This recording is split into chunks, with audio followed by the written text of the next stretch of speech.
안녕하세요. 오늘은 하루에 끝내는 신약관통 두 번째 시간입니다. 지난 시간에 신구약 중간사 부분을 강의했고요. 오늘은 두 번째 시간으로 예수님의 사생애 그리고 예수님의 공생의 1년차 이 두 개를 묶어서 하나의 영상으로 만들어서 강의하도록 하겠습니다. 자, 예수님의 사생애와 예수님의 탄생과 사생애 주전 4년 요때는 이제 대략 주전 4년이 헤롯 대왕이 죽는 때죠. 그리고 헤롯 대왕이 죽기 직전 대략 주전 6년에서 주전 8년 뭐 그 즈음에 예수님이 탄생하신 것으로 이해합니다. 주전 4년부터 주후 한 28년까지 주 28년에 예수님께서 공생의 사역을 시작하신 것으로 역사적으로 보고요. 주전 4년부터 주전 28년까지 예수님의 탄생과 사생애 이 부분을 이제 살펴보려고 합니다. 자, 이 부분을 예수님의 이제 사역 이것을 이제 사복음서에 언급되어 있지만은 예수님의 생애에 대한 어떤 연대기적인 구성이 필요하다. 연대기적인 구성. 왜냐, 이 사복음서는 어떤 기존 역사서와 같은 어떤 연대기적인 그 서술과 어떤 지리적 배경 이런 것들의 설명이 충분하지가 않다는 것이죠. 그래서 우리가 이 사복음서를 그냥 순서대로 해가지고 마태, 마가, 누가, 요한 이걸 순서대로 해가지고 10번, 100번 아무리 읽더라도 이게 이제 어떤 연대기 순으로 어떻게 연결되는지 이제 알기가 쉽지 않다는 것이죠. 자, 그 다음에 이제 공관복음과 또 요한복음에 또 차이가 있다. 이 공관복음, 마태, 마가, 누가복음 공관복음이라 하죠. 그리고 요한복음은 좀 따로 약간 좀 독특한 관점에서 쓰여져 있는데, 뭐 여러 가지 뭐 차이점을 얘기할 수 있습니다. 공관복음과 요한복음의 차이가 뭐냐. 하지만 여기서 주목하려고 하는 것은 우리가 공관복음만 읽으면은 마치 예수님께서 공생의 사역 내내, 3년 내내 갈릴리 쪽에서 사역하시다가 마지막 해에 십자가에 돌아가신 그 마지막 해에 예루살렘에 내려오셔가지고 거기서 이제 십자가에 죽으신 것처럼 기록되어 있죠. 하지만 이 요한복음은 이 공생의 사역 3년 요 기간 동안에 예수님께서 유대인들 절기가 있죠. 뭐 6월절이라든지 초막절이라든지 각각의 절기 때마다 해마다 이 절기들이 반복되잖아요. 그 절기 때마다 갈릴리에 주로 사역을 하시다가 절기 때마다 이 절기에 맞춰서 예루살렘에 내려오시는 뭐 그런 이야기들. 그래서 이 공관복음에 전혀 기록되어 있지 않는 것들이 요한복음에만 또 기록되는 경우가 있습니다. 이 대표적인 게 뭐 니고데모와 대화하신 예수님, 요한복음 3장, 요한복음 4장에 뭐 사마리아 여인과 대화하신 예수님, 요한복음 5장에 중풍병자를 고쳐주신 이야기, 38년 중풍병자, 뭐 이런 이야기들이 요한복음에만 기록되어 있죠. 자, 그래서 결론은 뭐냐? 우리가 예수님의 탄생부터 예수님의 죽으시는 그 순간까지 이거를 연대기적으로 재구성을 하려면은 좀 독특한 연구가 필요한데, 이것만 이제 평생 연구하신 분이 있습니다. A.T. 로버트슨 박사, 이분이 복음서 대조표라고 하는 책을 썼는데, 여기서 이제 예수님의 탄생부터 죽으심까지의 그 기록을 연대기적으로 이제 구성을 했는데, 그 책을 참고해가지고 저희 하루에 끝내는 신약관통 강의에서는 요 강의에 기초해가지고 사복음서를 이제 연대기적으로 구성하려고 합니다. 자, 책으로 이미 나와 있죠. 신약편제 2부 예수님의 탄생부터 그리고 예수님의 죽으심까지의 기록, 사복음서에 해당하는 부분은 역사 드라마로 있는 성경 신약편 제2부 총 3권으로 되어 있는, 그래서 이제 제2부에서 이제 다루고 있는데, 요거 크게 이제 4개 챕터로 나눴습니다. 예수님의 탄생과 사생애 주전 4년부터 주후 28년, 그리고 예수님의 공생의 1년, 주 28년이죠. 그리고 예수님의 공생의 2년, 주 28년 또는 29년, 그리고 예수님의 공생의 3년과 죽으심, 주 30년. 그러니까 역사적으로 예수님께서 주 30년쯤에 십자가에 죽으신 것으로 이제 추정을 하죠. 자, 그래서 오늘 이 두 번째 영상에서는 바로 요 1번과 요 2번에 해당하는 시기, 예수님의 탄생과 사생애, 그리고 예수님의 공생의 1년, 요 두 개를 이제 묶어서 하고요. 세 번째 영상은 이제 요거 공생의 2년과 예수님의 공생의 3년, 요걸 이제 세 번째 영상에서 다루려고 합니다. 자, 예수님의 탄생 직전 세계 역사를 한번 간략히만 살펴보고, 그 다음에 복음서 스토리를 보겠습니다. 자, 주전 4년 헤롯 대왕이 죽는 때부터 주 28년 예수님 공생의 사역을 시작하시는 때까지 그 직전 바로 세계사를 살펴볼 텐데, 이때는 이제 주로 로마 역사가 되겠죠. 로마 역사. 이때 뭐 로마 이름으로 팍스 로마나 시대가 이제 펼쳐지면서 로마 이름으로 지중해 세계, 이스라엘을 포함하는 이 지중해 세계가 완전히 하나의 패권 국가가 탄생하기 때문에, 그러니까 구약 성경 다룰 때 언급했던 뭐 이집트라든지 뭐 메소포타미아에 있는 뭐 아시리아, 바벨론, 뭐 페르시아 이런 것들 다 의미가 없습니다. 이때 로마 이름으로 다 평정이 됐기 때문에. 자, 그리고 이때 이제 팍스 로마나 시대를 이끈 로마의 황제들, 우리가 다루려고 하는 이 시기를 이제 세계사에서는 뭐라고 부르는가? 바로 팍스 로마나, 로마로 인한 평화. 이때 이제 한 200년 가까이 이어지는 이제 옥타비아누스부터 바로 마르크스 아우렐리우스 황제까지 이어지는 대략 한 200년, 주전 한 31년부터 주후 180년까지 이어지는 요 200년의 시간을 이제 팍스 로마나라고 부르는데, 팍스 로마나 시대. 자, 이때는 이제 각각의 그 왕조의 그 이름이 약간 다릅니다. 그래서 율리우스, 클라우디우스 왕조 여기 있고, 그 다음에 플라비우스 왕조가 있고요. 플라비우스 왕조. 그 다음에 오현제, 이 오현제 말이 독특하죠. 여기는 다 이제 영어인지 라틴어인지 그런 표현인데, 오현제, 그러니까 우리말입니다. 이제 한자식 표현이죠. 5명, 오현제, 5명의 현명한 군주. 그래가지고 오현제. 자, 뭐 율리우스, 클라우디우스 왕조, 여기에는 이제 5명의 황제가 나오죠. 옥타비아누스, 티베리우스, 가이우스, 클라우디우스, 네로 언급되어 있고요. 여러분들이 뭐 많이 아시는, 들어보신 뭐 네로라든지 이런 황제들. 옥타비아누스 당연히 뭐 성경 읽으면 당연히 등장하는 사람이고. 자, 그 다음에 이제 플라비우스 왕조, 여기가 이제 베스파시아누스, 또 그 아들 티투스, 들어보셨죠? 티투스, 우리 디도, 이 티투스 통치기에 이제 티투스, 이 사람이 이제 예루살렘 성전을 파괴하고 유대 국가 멸망에 이제 마지막 철퇴를 가한 황제가 이제 티투스다. 그리고 그 동생 도미티아누스, 요 세 명이 바로 이제 플라비우스 왕조다. 그리고 뒤 이어지는 5명의 이제 현명한 황제, 이때가 이제 네르바, 트라이아누스, 하드리아누스, 안토니누스, 피우스, 그다음에 마르크스 아우렐리우스, 요 5명의 황제가 이어진다. 그래서 요 전체 시기를 한 200년의 시간을 팍스 로마나라고 하고, 자, 우리가 다루려고 하는 이 신약성경 전체의 배경은 이 옥타비아누스부터 해서 대략 이 도미티아누스 통치기에 사도 요한이 반모섬에 이제 유배가 되고, 그때 쓰여진 게 요한계시록이거든요. 그래서 대략 이 시기가 요 시기가 바로 신약성경의 어떤 그 세계사적인 배경, 로마를 중심으로 한 세계사적 배경이 되는 시기다. 자, 오늘 다루려고 하는 이제 특히 사복음서 시기는 이제 옥타비아누스와 이 티베리우스 2명의 황제에 해당하고요. 그리고 그 이후 티베리우스 후반부부터 해서 어떻습니까? 도미티아누스까지가 이제 사도행전부터 요한계시록까지 이어지는 이제 그런 세계사적인 배경이 된다. 자, 먼저 이제 옥타비아누스에 대해서 보겠습니다. 옥타비아누스, 뒤를 잇는 티베리우스 2명의 형제가 이제 복음서의 배경이 되기 때문에, 자, 주전 31년부터 주 14년까지 통치했던 명실상부한 로마의 초대 황제 옥타비아누스 이야기를 간략히 좀 살펴보겠습니다. 자, 주전 31년, 이때가 언젠가 바로 악티움 해전, 바로 세계사에서 아주 중요했던 악티움 해전, 바로 그리스 발칸반도 서쪽에 있는 이 악티움만, 거기에서 옥타비아누스가 누구를 무찌릅니까? 바로 자기의 정적이었던 안토니우스, 또 거기에 연합했던 그 애인 클레오파트라, 그래서 안토니우스 클레오파트라 연합군을 악티움만에서 이제 무찌르면서 결국 이제 로마는 오랜 한 30년 가까이, 한 주 48년 이때 이제 누가 붙습니까? 바로 이 카이사르와 이제 폼페이우스가 이제 붙죠. 폼페이우스가 붙습니다. 자, 1차 3주 정치의 주역인 카이사르와 폼페이우스가 붙고, 이 전투에서 주전 48년 있었던 이 전투, 바로 파르살로스 전투에서 누가 이기는가? 카이사르가 이긴다. 카이사르. 그리고 카이사르의 어떤 독재가 이제 이어지는데, 이 카이사르가 뭐 여러분들 다 아시는 대로 4년 후 주전 44년 어떻게 됩니까? 브루투스에 의해서 이제 암살당하죠. 뭐 마지막에 죽을 때 뭐 브루투스 너마저 뭐 이런 말을 남겼다고 하는데, 어찌됐든 카이사르가 죽고 나서 다시 한번 이제 로마는 2차 3주 정치의 주역은 누굽니까? 옥타비아누스와 안토니우스죠.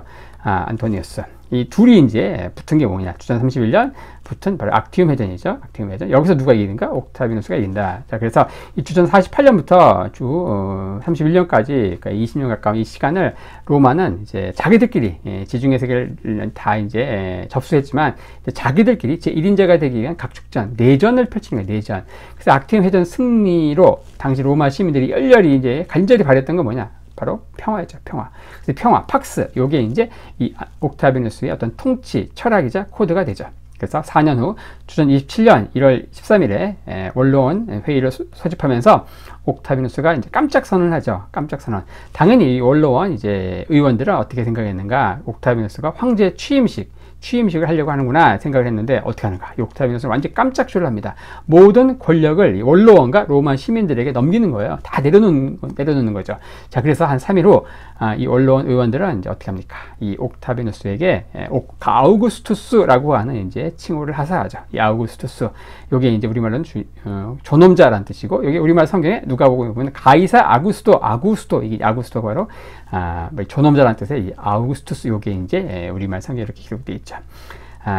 마치 다 내려놓은 것 같아요. 자, 그런데 이 옥타비누스가 절대 내려놓지 않았던 그 권력이 하나 있습니다. 권력을 뭐 원로원과 로마 시민들에게 다 주겠다 했지만 끝까지, 내가 한 가지 끝까지 포기하지 않은 권력이 뭐였는가? 종신 군통수권이라고 하는 이 임페라토르라고 하는 권력. 내가 이제 군대를 죽을 때까지 내가 이제 군 통수권자로 있겠다. 그리고 이 권력, 이 임페라토르라고 하는 이 권력은 내가 내 아들들에게 대대로 세습하겠다. 근데 사실은 이 황제의 권력의 가장 핵심이 바로 이거거든요. 종신 군통수권. 그리고 그것을 자식들에게 대대로 이렇게 주는 것. 이게 이제 어떻게 보면 황제의 권력의 핵심이죠. 그래서 황제. 이게 이제 임페리얼리즘, 이런 것들이, 엠파이어, 제국, 이런 것들이 다 어디서 나왔습니까? 라틴어, 바로 임페라토르 여기서 나온 거거든요. 그러니까 사실은 내려놓은 것 같지만, 이제 가장 핵심은 내려놓지 않은 거죠. 하지만, 어떤 희대의 어떤 정치 드라마, 정치 쇼, 말로는 자기가 황제라고 하지 않고, 뭐, 제1시민, 첫째 시민, 이런 표현으로 이제, 통치를 했지만, 사실은, 재정이 아니라 원수정이라고 하는 독특한 형태의 통치 코드를 만들었지만, 사실은 이제 옥타비누스가 명실상부한 황제로서 통치하게 된다. 자, 그리고 이제 두 번째 황제인 티베리우스. 이 사람 이름을 따서 이제 뭐 갈릴리 바다가 이제 티베리우스 황제에게 이제 바치는 그런 도시가 만들어지고, 티베리아스. 그래서 갈릴리 바다가 디베레 바다. 근데 디베리아, 그게 바로 이 두 번째 황제인 티베리우스의 이름을 딴 것이다. 자, 옥타비누스가 죽는 주 14년부터 주 37년까지 꽤 오랫동안 통치했던 제 2대 황제 이야기. 이 티베리우스 하면 이제 어떤 이제 걸 기억해야 되는가? 이 사람은 옥타비누스, 초대 황제인 옥타비누스의 피가 한 방울도 섞이지 않았다. 이 사람은 이제 옥타비누스의 의붓자식에서 사위가 되고 다시 양자가 되어가지고 결국 이제 두 번째 황제가 되는데, 자, 이걸 알려면은 이제 초대 황제인 옥타비누스에게 찾아온 운명적인 첫사랑을 이제 기억을 해야 됩니다. 옥타비누스가 20대 한 중반 때 아주 황제가 되기 전이죠. 길을 가다가 한 여인을 보고 완전히 그냥 뿅 갑니다. 큐피드의 화살을 딱 꽂혀요. 19살에 리비아라고 하는 여인인데, 근데 문제는 뭐냐? 이 리비아가 바로 유부녀였어요. 유부녀. 남편이 클라우디우스 네로인데 그 유부녀. 그리고 아들도 하나 있었습니다. 3살짜리 아들이 있었고, 또 뱃속에 또 아이를 또 하나 배고 있는 그런 유부녀였어요. 근데 어떻게 합니까? 너무너무 아름다웠나 봐요. 뿅 갔어요. 그래가지고 자기에게 찾아온 운명적인 사랑을 한번 시험을 합니다. 그래서 옥타비누스가 이 리비아의 남편을 찾아가죠. 클라우디우스 네로를 찾아가서 뭐라고 하는가? 내가 당신 아내 보고서 뿅 갔는데 당신 아내 나한테 주시오, 이렇게 얘기합니다. 오늘날 같으면 어떻게 하겠습니까? 이제 뺨때기 몇 대 맞을 일이죠. 하지만 굉장히 쿨했어요. 이 클라우디우스는 쿨해가지고 오케이, 그럼 내 아내 너 가져. 그래서 줍니다. 그리고서 이제 둘이 결혼하죠. 옥타비누스하고 리비아가 결혼하는데 정말 해괴망측한 결혼식이에요. 이 결혼식은. 자, 여기에 누가 신부 쪽 들러리로 서는가? 바로 이 신부의 전 남편인 클라우디우스 네로가 이 결혼식에 들러리를 서는 아주 정말 스캔들 짱인 그 결혼식이 이어집니다. 근데 이 결혼 이후에 이제 어떻게 하는가? 리비아는 전 남편 소생 티베리우스라고 하는 그 3살짜리 이미 아들이 있었고, 그 다음에 이 뱃속에 또 아이가 있습니다. 이 아이가 이제 태어나서 드루수스가 되는데, 이 드루수스는 일찍 죽어요. 그래서 이제 티베리우스는 엄마가 재혼하면서 이제 옥타비누스의 의붓자식이 되죠. 의붓자식. 자, 그리고 나서 어때요? 당시 이 옥타비누스는 결혼할 때 이미 이제 이혼하고 이제 돌싱남, 화려한 싱글로 돌아와 있었죠. 원래는 그 정략결혼, 스크리보니아라고 하는 여인과 정략결혼을 해가지고 딸 율리아를 낳았어요. 근데 문제는 뭐냐? 이 옥타비누스하고 리비아하고 둘이 결혼했는데 둘 사이에서 자식이 태어나지 않는 겁니다. 문제가 없죠. 옥타비누스도 이미 이제 딸이 하나 있었고, 또 이 리비아도 이미 자식이 둘이나 있었잖아요. 그러니까 산부인과는 아무 문제가 없는 건데, 이 둘이 거의 뭐 77세, 한 80 몇 세까지 이렇게 그냥 고대 시대로 따지면 굉장히 오랫동안 이렇게 사는데, 진짜 검은 머리 파풀이 될 때까지 거의 100년 해로를 하는데 둘 사이에서는 자녀가 태어나지 않는 겁니다. 자, 그렇게 하면서 옥타비아누스는 어떻게 하는가? 이게 이제 혈통이 이제 자기 피가 좀 섞여 있어야지 이제 이 황제권이 좀 안정이 될 거 아닙니까? 그래서 어떻게 하는가? 자기 전초 소생의 딸 율리아를 통해서 이제 사위를 보고 율리아는 이제 자기의 피가 있으니까 그렇게 해가지고 이제 두 번째 황제를 또 지명하려고 하는데 율리아가 그래서 정략 결혼을 두 번, 세 번 계속 하는 거예요. 근데 거기서 이제 아들들이 태어나지만 아들이 이제 10살 넘기는 것보다 다 죽는 거예요. 그래서 어쩔 수 없이 그 율리아와 자기의 그 의붓자식인 티베리우스를 이제 둘이 결혼시키죠. 그래서 이제 사위가 됩니다. 의붓자식에서 사위가 되고, 그리고 나중에는 이제 양자로 삼아가지고, 그리고, 대를 불린다. 그래서 이 두 번째 황제가 된다. 그래서 티베리우스는 옥타비아누스의 피가 한 방울 섞이지 않았는데, 이제 의붓자식에서 사위, 이렇게 양자, 요 세 번의 그런 그 신분 세탁을 거쳐가지고 두 번째 황제가 되는 것이죠. 그러니까 원한이 많고 굉장히 침울한 성격의 소유자였다. 그래서 이 사람은 이제 테러블 티베리우스다. 굉장히 침울한 티베리우스, 그런 별명을 갖고 있다. 주 27년부터 카프리섬, 이제 나폴리, 거기에서 이제 배를 타고, 소렌토 항구에서 배를 타고 이제 들어가면서 카프리섬, 당시 이제 로마 황제의 어떤 그 별장이 있던 곳인데요. 이 카프리섬에서 운전하면서 원격 통치를 했다. 뭐 이런 것들 좀 대략적으로 기억하시면 되겠고요. 두 번째 황제인 티베리우스 이야기 이렇게 간략히 살펴봤고요. 자, 로마에서는 이제 옥타비아누스 초대 황제, 그리고 두 번째 황제인 티베리우스로 이어지는 이러한 시기에 유대 땅에서는 어떤 일이 벌어졌는가? 왕국의 분할 통치. 헤롯 대왕이 죽고 나서, 헤롯 대왕은 전 지역을 다 통치했죠. 하지만 헤롯 대왕이 죽고 나서 그의 통치 영역은 세 명의 분봉왕에 의해서 나누어서 분할 통치가 된다. 여기 이제 갈릴리 호수가 있죠. 여기는 갈릴리. 요 밑에 이제 사해가 있죠. 사해. 자, 이렇게 있고, 요 옆에 이제 요 지역, 이렇게 까맣게 된 요 지역, 여기는 누가 통치하는가? 여기는 이제 장남인 아켈라우스가 통치한다. 자, 요 지역은 한마디로 이렇게 얘기할 수 있습니다. 예루살렘이 있는 이 지역을 뭐라고 하는가? 유대라고 부르고, 그리고 이 북쪽의 이 지역을 뭐라고 하는가? 사마리아라고 하죠. 사마리아. 그리고 요 남쪽 요 지역을 뭐라고 하는가? 에돔 또는 이두메라고 합니다. 같은 말입니다, 여러분들. 이 에돔은 히브리어고 이두메는 헬라어입니다. 어쨌든 요 지역, 헤롯 아켈라우스라고 하는 이 장남이 통치하게 된 지역은 바로 유대 그리고 사마리아 그리고 에돔 또는 이두메 요 지역을 통치하게 된다. 그리고 가장 노른자의 땅이죠. 예루살렘이 일종의 수도고 여기에 성전이 있고 하기 때문에 여기에 헤롯 아켈라우스가 통치하게 되고, 자, 그 다음에 이제 갈릴리호수 이 서쪽 여기를 갈릴리 요 지역과 그 다음에 요단 동편, 요단강이죠. 요단 동편 요 지역을 뭐라고 하는가? 베레아 지역이 된다. 베레아 지역. 그래서 이 갈릴리 지역과 베레아 지역 여기를 통치하게 된 왕이 누군가? 헤롯 안티파스다. 헤롯 안티파스. 예수님이 주로 사역하신 지역이 여기죠. 갈릴리와 이제 베레아 지역. 헤롯 안티파스. 그래서 그 다음에 이제 세 번째 분봉왕이 누군가? 바로 이 갈릴리 호수 북동쪽에 있는 이 지역, 지금의 시리아가 있는 이 지역인데, 여기 뭐 가올 라니티스, 트라코니티스, 어쨌든 복잡한 이름을 갖고 있는데, 이 지역은 헤롯 빌립에 의해서 통치가 된다. 자, 그래서 여기는 헤롯 아켈라우스, 그리고 여기와 여기는 헤롯 안티파스, 그리고 여기는 헤롯 빌립에 의해서 헤롯이 죽고 나서 그의 세 아들이 분봉왕이라고 하는 이름으로 이제 통치하게 되는데, 자, 이 지역, 이 세 명의 분봉왕, 헤롯 아켈라우스, 헤롯 안티파스, 그리고 빌립, 이 세 명의 분봉왕인데, 이 사람을 알려면 이제 복잡한 헤롯 대왕의 좀 이제 가계도를 좀 살펴볼 필요가 있습니다.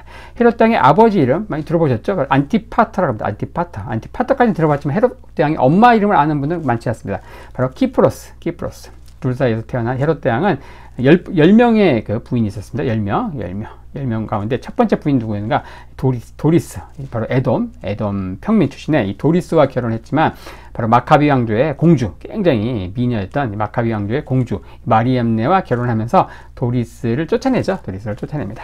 자, 그리고 이제 뭐 나중에 마리암네 2세, 말타케, 클레오파트라, 다양한 10명의 이제 부인들이 계속 이어지는데, 자, 이 중에서, 3명의 분봉왕은 누구 소생인가? 바로 네 번째 부인이 말타케. 이 말타케가 바로 사마리아 출신입니다. 사마리아 출신의 이 말타케와 결혼해서 여기 엄마가 같죠? 같은 엄마 소생으로 첫째 아들이 누군가? 아켈라우스죠. 둘째 아들이 안티파스입니다. 이 둘은 이제 동복 형제다.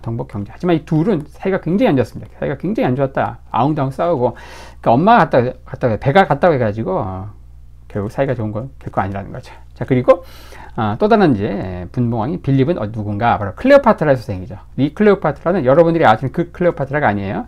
이 클레오파트라를 흔히 이제 예루살렘 출신, 이 사람 예루살렘 출신이거든요. 그래서 예루살렘의 클레오파트라 이렇게 붙입니다.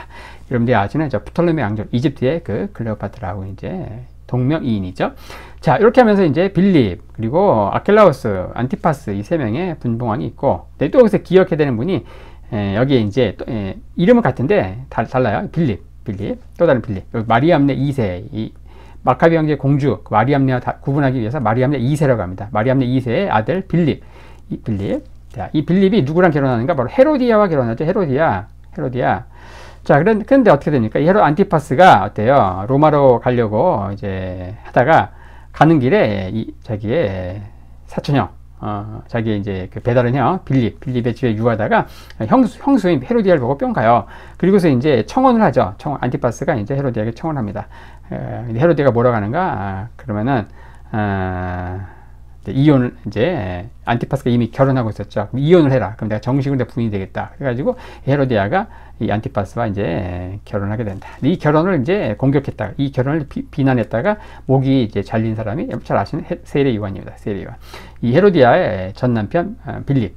거기서 태어난 딸이 누군가? 살로메죠. 살로메. 이 살로메가 이제 세례 요한이 목이 떨어지는 데 있어서 이제 복음서에 보면은 이제 이 살로메가 배꼽 막 현란한 춤을 추고서 이제 잔치 하객들 마음을 완전히 이제 사로잡고 그런 가운데 이제 아버지 헤롯 안티파스가 이제 이상한 이야기를 하죠. 내가 왕국의 반이라도 주겠다. 원하는 거 다 얘기해라. 그러다가 이제 세례 요한의 목이 떨어지게 되는 것이다. 이 살로메와 결혼한 사람이 누군가? 바로 분봉왕이 이제 헤롯 빌립이죠. 둘 사이엔 자녀가 없었습니다. 자, 어찌됐든 이제 헤롯 아켈라우스, 헤롯 안티파스, 헤롯 빌립 이 세 명의 분봉왕이 있고, 세 명의 분봉왕, 그리고 같은 동명이인이지만 또 다른 빌립, 그 빌립의 그 아내가 헤로디아다. 이 헤로디아가 헤롯 안티파스와 결혼한다. 여기도 이제 이혼하고 여기도 이혼하고 그리고 결혼한 거예요. 그래서 그 결혼을 이제 비난하다가 세례 요한이 죽게 된다. 이렇게 이제 헤롯의 복잡한 가계도 세 명의 분봉왕에 대해서 족보를 통해서 좀 살펴보았고요. 헤롯 아킬라우스 아버지 헤롯이 죽은 주전 4년부터 주 6년까지 10년 통치한다. 10년. 길지 않은 통치예요. 길지 않은 통치. 나머지 동생들은 굉장히 오랫동안 통치하는데 주 30몇 년까지 이렇게 통치하는데 이 사람은 폭정했다. 폭군. 대표적인 폭군. 아버지 헤롯 같은 경우는 이제 좀 폭군적인 기질도 있지만 굉장히 또 영웅적인 기질이 있습니다. 이제 좋은 면이 있고 나쁜 면이 있어요. 정치를 잘했죠.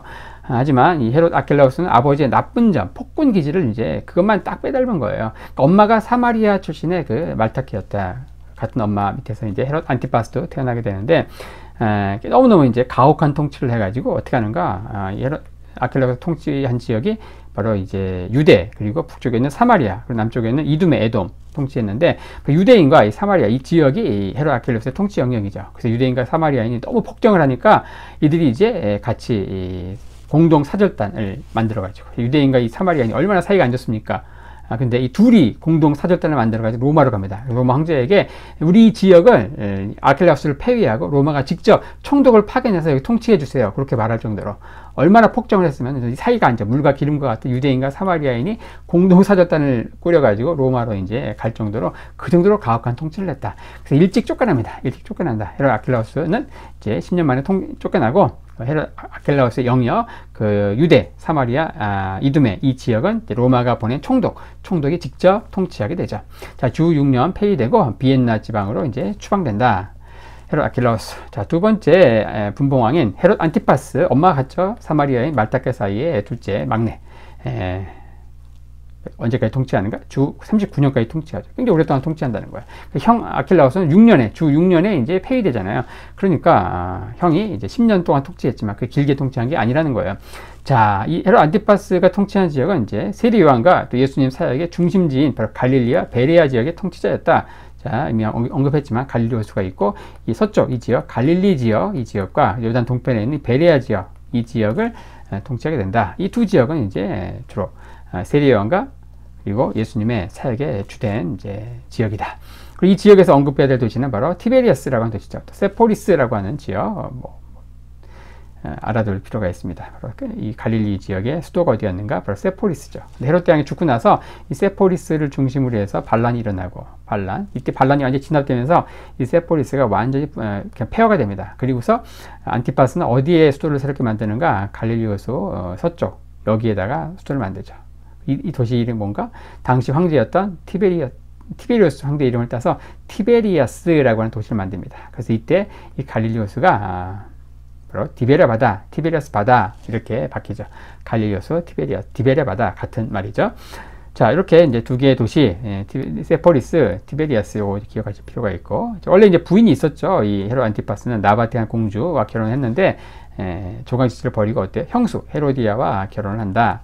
이혼을 하고, 자, 그래가지고 결국 어떻습니까? 세리완이 이걸 지적하다가 세리완이 처형되고, 그리고 어떻게 합니까? 자기 딸을 이제 버리니까 그 아버지 아르타스 4세, 바로 나바테안 왕인 아르타스 4세가 공격을 하고, 이 공격에 의해서 결국 이제 안티파스는 이제 주력군이 굉장히 이제 박살납니다. 이 전쟁에서 패한다. 자, 그리고 이제 아그리빠의 모함으로, 이 아그리빠가 누군가? 아그리빠는 바로 아내, 새로운 아내 헤로디아, 이 헤로디아의 남동생이죠. 그러니까 처남이에요. 작은 처남. 이 처남이 이 아그리빠가 어떻게 됩니까?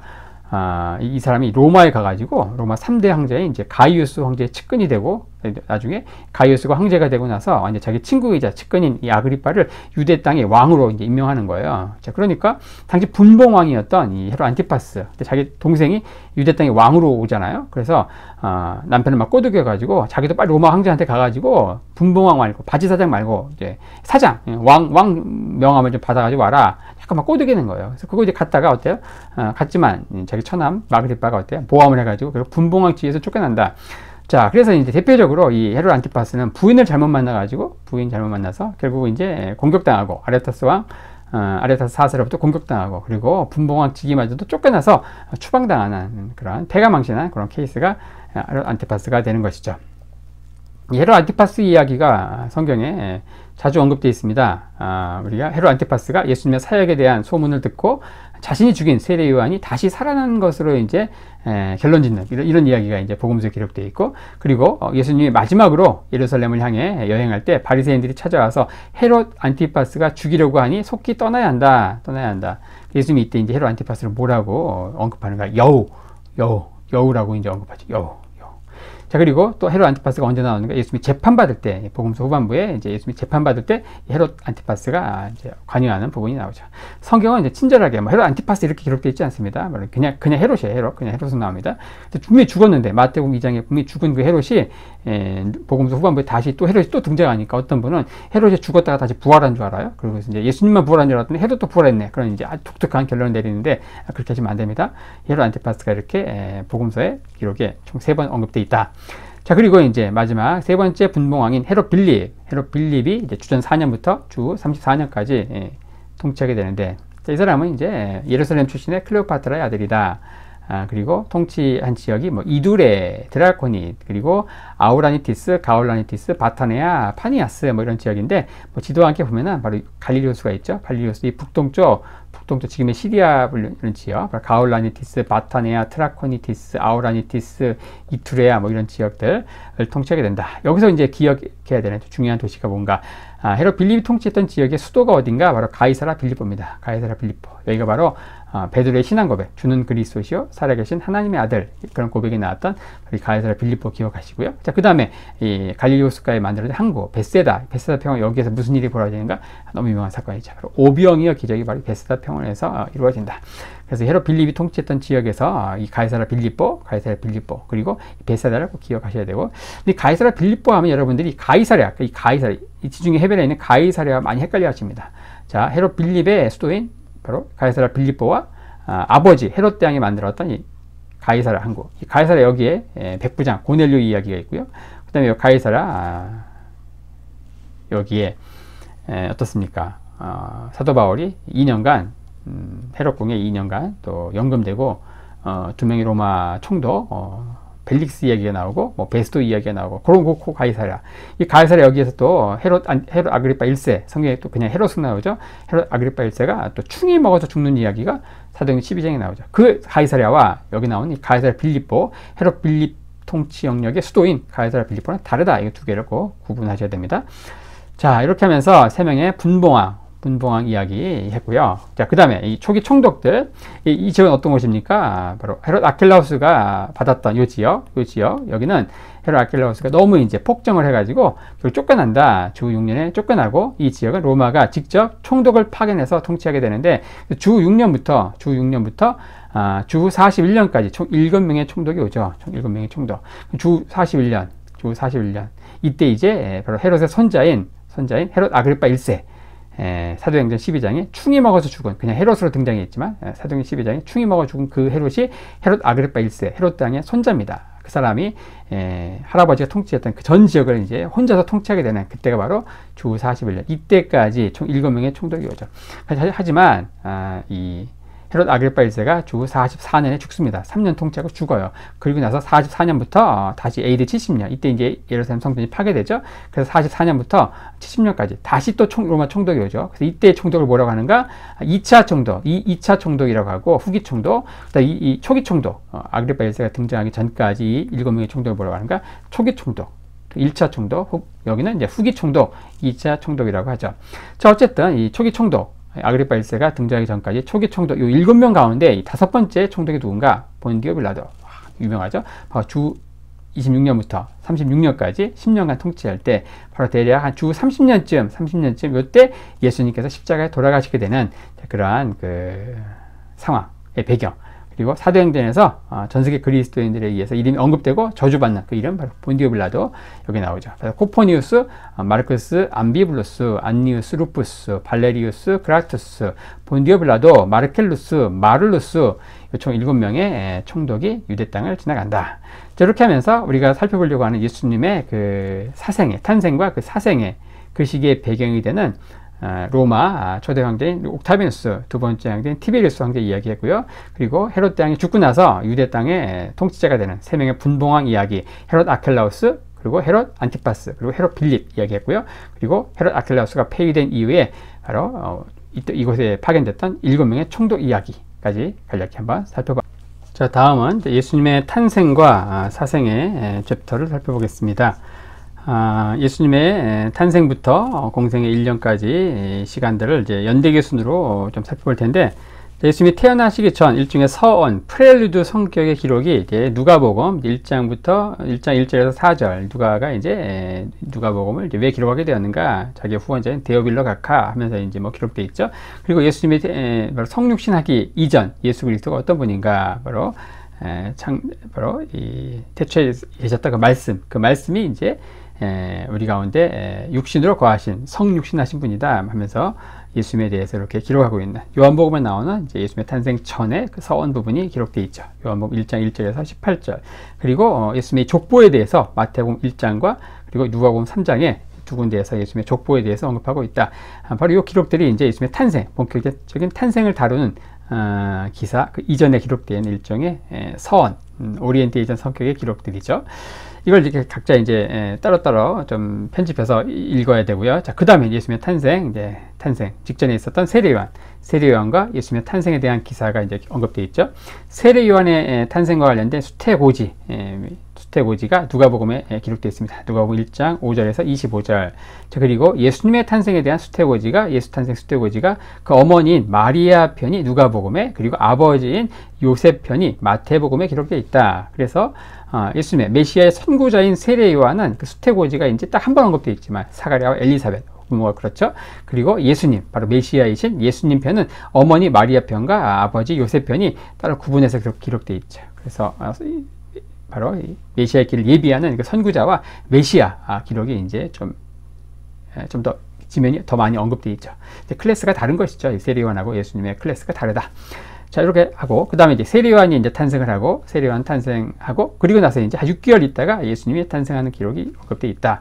이렇게 각각 이제 복음서 부분들을 이렇게 정리해 놨으니까 여러분들이 요거를 이제 각각의 그 성경 복음서를 뭐 마태, 마가, 누가, 요한 순서대로 마태복음 다 읽고, 또 마가복음 읽고, 요한복음 읽고, 그리고 마태, 마가, 누가, 요한복음 순서대로 읽는 것이 아니고, 지금 이제 말씀드린 요거처럼 뭐 순서대로 한번 읽는 거 많이 해야 되겠지만은 필히 여러분들이 신앙생활에서 필히 한 번은 이렇게 연대기의 순에 따라서 좀 편집해 가지고 성경을 읽어야만 예수님의 탄생부터 죽으심까지의 이 사역들이 좀 입체적으로 볼륨감 있게 와 닿는다는 것이죠. 자, 그리고 예수님이 탄생하자마자 천사들의 찬양과 또 당시에 밤새 양들을 지키던 목자들의 경배와 관련된 기록이 누가복음에 언급되어 있다. 자, 여기까지의 과정들을 간략히 또 지도로 보면은 당시 이제 나사렛에 살고 있던 요셉 그리고 마리아가 어떻습니까? 예수님 천하로 호적하라는 명령 때문에 어디까지 갑니까? 베들레헴으로 가게 되고 베들레헴 여기에서 아기 예수가 탄생하는, 그리고 당시 베들레헴 근처에 양들을 치던 목자들이 와서 예수님을 경배하는 이야기. 자, 그 다음에 이제 나오는 게 예수님의 사생애. 예수님이 태어나고 나서 어떻게 됩니까? 난지 8일 만에 할례를 한다. 그 할례하는 기록이 누가복음 2장에 나오죠. 자, 그 다음에 이제 이어서 나오는 게 초태생 속전. 어떻습니까? 이 장자는 하나님의 것이에요. 그래서 장자는 하나님께 드려야 되는데 죽여야 되는 거예요. 하나님께 드려야 된다. 그래서 이걸 위해서 초태생 속전, 성전에 가서 하나님의 것이기 때문에 돈을 바쳐야 되는 것이죠. 초태생 속전과 산모의 정결례. 산모는 아들을 낳게 되면 33일 동안 부정하고 딸을 낳게 되면 66일 동안 부정하죠. 그래서 예수님은 아들이었기 때문에 33일 후에 산모의 정결례를 위해서 성전을 방문하는 이야기가 누가복음에 또 기록되어 있습니다. 그래서 초태생 속전과 그리고 산모의 경결례를 위해서 아마 이제 예수님을 낳고 나서 33일 후 성전을 방문한 이야기가 언급되어 있는 거고, 요거는 이제 난지 8일 만에 베들레헴 태어난 그 집에서 할례를 한 이야기 언급되어 있죠. 자, 그리고 나서 이제 동방박사들이 경배하는 이야기가 또 마태복음에 기록되어 있습니다. 이 동방박사들을 통해서 유대인의 왕이 태어났다는 이야기를 듣게 되고, 나중에 동방박사들의 속은 것을 알게 되고, 어때요? 아기 예수의 이집트 피난 가고, 그리고 베들레헴 근처에 유아들 2살 미만의 유아들이 이제 죽게 되는, 그래서 예수님으로 인해서 죽게 되는 최초의 순교자들이 베들레헴 근처의 유아들이 되는 것이죠. 그리고 나서 아기 예수의 나사렛 귀향, 헤롯이 죽었다는 이야기를 듣고 돌아오지만 어때요? 그 지역 베들레헴 그 지역에 살기 원했지만 어떻습니까? 그 지역의 통치자가 아버지 헤롯보다 더 폭군 기질이 통치 초부터 보였던 것 같아요. 그래서 헤롯 아켈라우스가 왕이 되었다는 얘기를 듣고 어때요? 나사렛으로 귀향하게 되는 이야기가 마태복음과 누가복음에 언급되어 있다. 그리고 나서 나사렛에서의 예수님의 기록은 거의 없습니다. 거의 없다가 12살 때 부모님과 함께 예루살렘을 방문했다가 부모님이 이제 아들 예수를 성전에 두고서 여리고까지 갔다가 다시 돌아와서 간신히 찾고 돌아오는 이야기. 12살 때 소년 예수를 잃어버리는 이야기가 누가복음 2장에 살짝 언급되어 있고, 그리고 나사렛에서 보내는 18년의 시간, 공생에 사역하기 전까지의 이 18년의 시간은 성경에 아주 짧게 그 키와 함께 지혜가 자란다. 그걸 하나님 앞에서 사랑 앞에서 사랑스러워갔다. 이렇게 이제 간략히 언급되어 있다. 저렇게 하면서 나오는 이 기록들을 또 기도와 함께 또 간략히 한번 본다면은, 자, 베들레헴 여기서 예수님이 태어납니다. 그리고 나중에 어떻습니까? 동방박사들이 경배하러 오니까 어때요? 그리고 나중에 헤롯이 죽이려고 하고, 헤롯이 동방박사에 속인 것을 알고, 그리고 꿈에 이제 빨리 도망가라고 하나님께서 알려주시죠. 그래서 요셉이 아기 예수를 데리고 바로 이 지역, 바로 이집트로 도망간다. 이집트로 도망가게 된 여정은 바로 요겁니다. 바로 아스겔론 가사를 거쳐가지고 쭉쭉 해가지고, 당시 아마도 이제 유대인 그 디아스포라들이 가장 많이 살고 있던 지역이 바로 알렉산드리아였거든요. 이집트의 또 수도였던 알렉산드리아. 여기에 100만 가까운 유대인이 살고 있었다. 이렇게 이야기합니다. 알렉산드리아로 도망갔을 가능성이 많고, 자, 그리고 나서 이제 유대 땅에서 헤롯이 죽었다는 이야기를 듣고서 어떻게 합니까? 돌아와가지고 베들레헴에 정착하려고 하지만 어떻습니까? 이 지역에 아버지 헤롯보다 더 악랄한 폭군 헤롯 아켈라오가 왕이 됐다는 얘기를 듣고서 어떻게 합니까? 북쪽 나사렛으로 가서 나사렛에서 시간을 자라게 되고, 그리고 12살 때 예루살렘을 방문하는 이야기가 성경에 살짝 언급되어 있다. 그리고 대부분의 시간은 나사렛에서 보내게 되는, 나사렛에서 18년 시간을 이제 보내게 된다. 공생의 사역 직전까지 벌어졌던 탄생과 공생의 사역 직전까지 벌어졌던 시간을 지도로서 이렇게 간략히 한번 살펴봤고요. 지도로 봤다면 이번에 이제 도표를 한번 보겠습니다. 예수님이 언제 태어나시는가? 바로 헤롯 대왕이 죽는 게 주전 4년이죠. 주전 4년 헤롯 대왕이 죽는다. 그리고 대략 주전 6년 헤롯 대왕이 살아있을 때 예수님이 태어나시죠. 그래서 그리고 예수님이 태어나시자마자 얼마 후에 헤롯 대왕이 죽기 때문에 대략 주전 4년보다 먼저 태어나셔야 되고 대략 주전 6년에서 주전 4년 이 언저리에 예수님이 태어나신 것으로 학자들이 이해하죠. 주전 4년과 주전 6년 이 사이에. 그리고 세례요한이 먼저 태어난다. 세례요한이 탄생하고 그리고 나서 6개월 있다가 예수님이 태어난다. 예수님이 태어나자마자 그 자리에 누가 찾아옵니까? 밤새 양떼를 지키던 목자들이 와서 경배하고 하늘에서는 천군 천사들의 찬양이 울려 퍼지고 그리고 예수님이 태어나시고 나서 난지 8일 만에 8일째 되는 날 할례를 했다. 그리고 태어난 지 33일째 되는 때에 초태생 속전과 산모의 정결례를 위해서 성전을 이제 방문한 마리아 이야기가 언급되어 있다.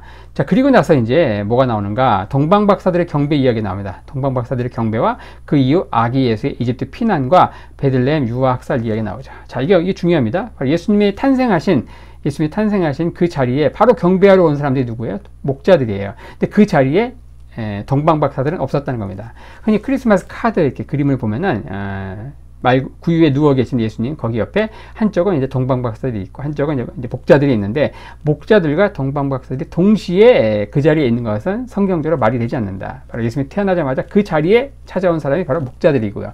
그 자리에 동방박사들이 있었다고 하면 왜 말이 안 되는가? 동방박사들에게 속아가지고 헤롯이 죽이려고 하죠. 그래서 곧바로 어떻게 합니까? 곧바로 이집트로 도망갑니다.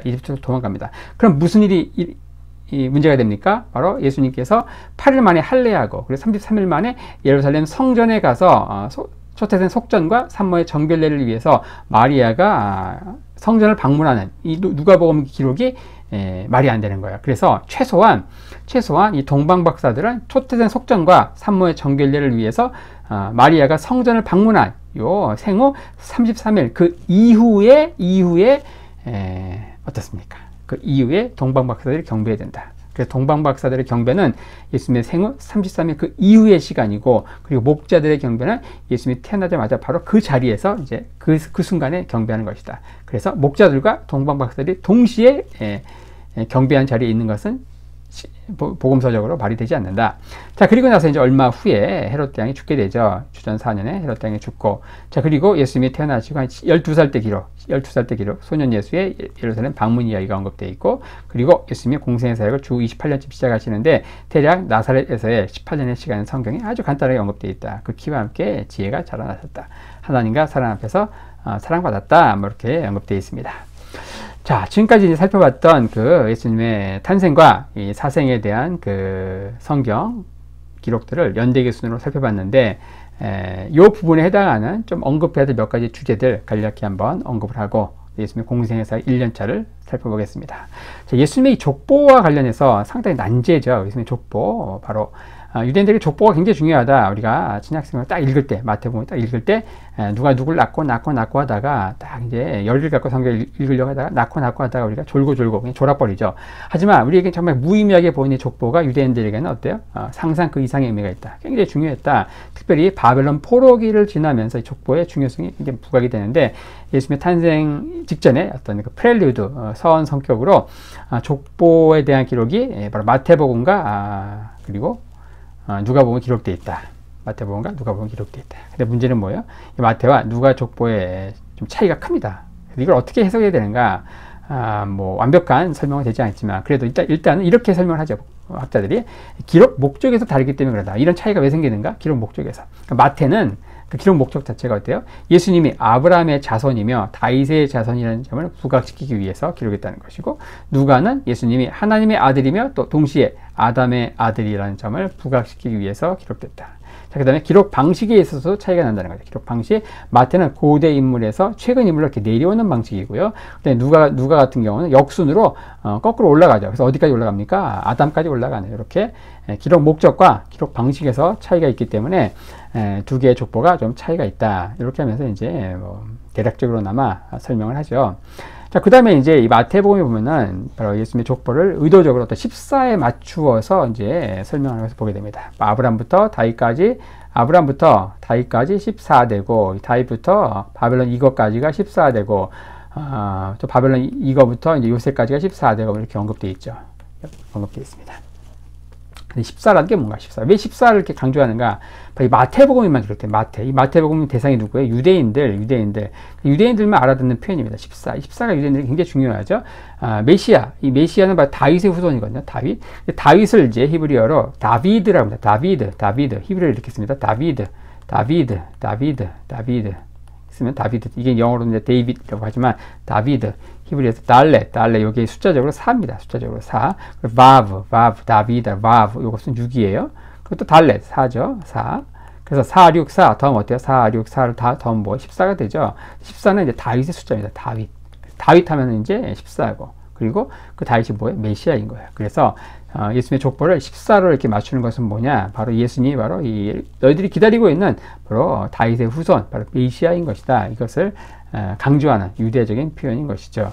자, 이렇게 숫자, 이 히브리어 글자, 이 히브리 알파벳에 이제 숫자를 가지고 이렇게 설명하는 이런 것들을 뭐라고 하는가? 기마티리아라고 하죠. 여러분들 베들레헴 예수님이 태어나신 그 탄생교회에 가시면은 예수님이 태어나신 자리로 여겨지는 그 자리에 별이 있습니다. 그 별은 이제 당연히 동방박사들이 별을 보고 왔잖아요. 그 별. 근데 그 별이, 다양한 별이 있죠. 보통 별이 이렇죠. 오각형의 별인데 또 이런 별이 있죠. 이런 별, 육각형의 별, 이스라엘 국기에 있는. 근데, 예수님의 탄생교회에 가면요, 이 14각형의 별이 있습니다. 14각형. 14는 뭐예요? 14. 바로 마태복음에 14로 예수님의 족보를 설명했다. 14는 뭐다? 다윗. 이것은 뭐예요? 또 메시아죠, 메시아. 마태복음에 나오는 이 14에 대한 그걸 가지고 바로 이 14각형의 별이 예수 탄생교회에 있다는 것이죠. 자, 그리고 이제 뭐 이런 마태복음과 누가복음에 나오는 이 족보의 차이점을, 이제 마태 같은 경우는 요셉의 가계를 따라서, 누가 같은 경우는 이 마리아의 가계를 따라서 기록해가지고 인물이 약간 좀 다르다. 자, 그리고 마태 같은 경우는 또 공식적인 왕위 계승 족보를 중심으로 기록되어 있고, 또 누가 같은 경우는 단순히 육신적인 가계를 기록되어 있다. 예를 들어서 이렇습니다. 예를 들어서 뭐 영조가 있죠. 우리나라 조선의 영조. 그 다음에 그 아들이 누구예요? 사도세자죠. 사도세자 아들이 누구예요? 여러분들 아시는 정조죠, 정조. 근데, 누가 왕이 됩니까? 영조 다음에 누가 왕이 돼요? 바로 정조가 왕이 되죠. 그래서, 마태 같은 경우에 공식적인 왕위 계승의 족보기 때문에 영조 다음에 정조를 기록하고 있는 거예요. 아들이라고 기록되어 있어요. 사실은 뭐예요? 사실 손자죠. 하지만 그 다음이기 때문에 아들로 기록되어 있습니다. 누가 누굴 낳고, 영조가 뭐, 사도세자를 낳았지만 사도세자가 정조를 낳았죠. 하지만 영조가 정조를 낳았다 이렇게 기록을 하는 거예요. 마태 같은 경우는 공식적 왕위 계승 족보기 때문에. 또 누가 같은 경우는 단순 육신적인 가계를 따라 기록됐기 때문에 어떻게 기록했습니까? 영조가 사도세자를 낳았다 이렇게 기록했겠죠. 자, 이런 차이들 때문에 바로 마태복음과 누가복음에 나오는 예수님의 족보가 좀 이렇게 차이가 있다. 이런 식으로 학자들이 설명한다는 겁니다. 자, 그 다음에 이제 바르길 픽스너라고 평생 성지 이스라엘에 살면서 초대 전승, 예수님 초대교회 그 전승을 가지고 예수님의 사생애와 관련된 비밀들 이런 것들을 좀 풀려고 하는 이 학자가 있는데, 이분이 재미있는 책을 많이 썼습니다. 그 중에서 이제 With Jesus in Jerusalem, 또 하나의 책이 With Jesus in Galilee, 두 권의 책을 썼는데, 이분이 바로 이제 이스라엘 가면은 꼭 가는 곳이 베데스 연못이죠. 베데스 연못. 그리고 간혹 또 가는 곳이 이제 성 조지 수도원인데, 이 두 군데 유적지와 관련해 가지고 여기가 예수님의 어떤 탄생 직전에 예수님의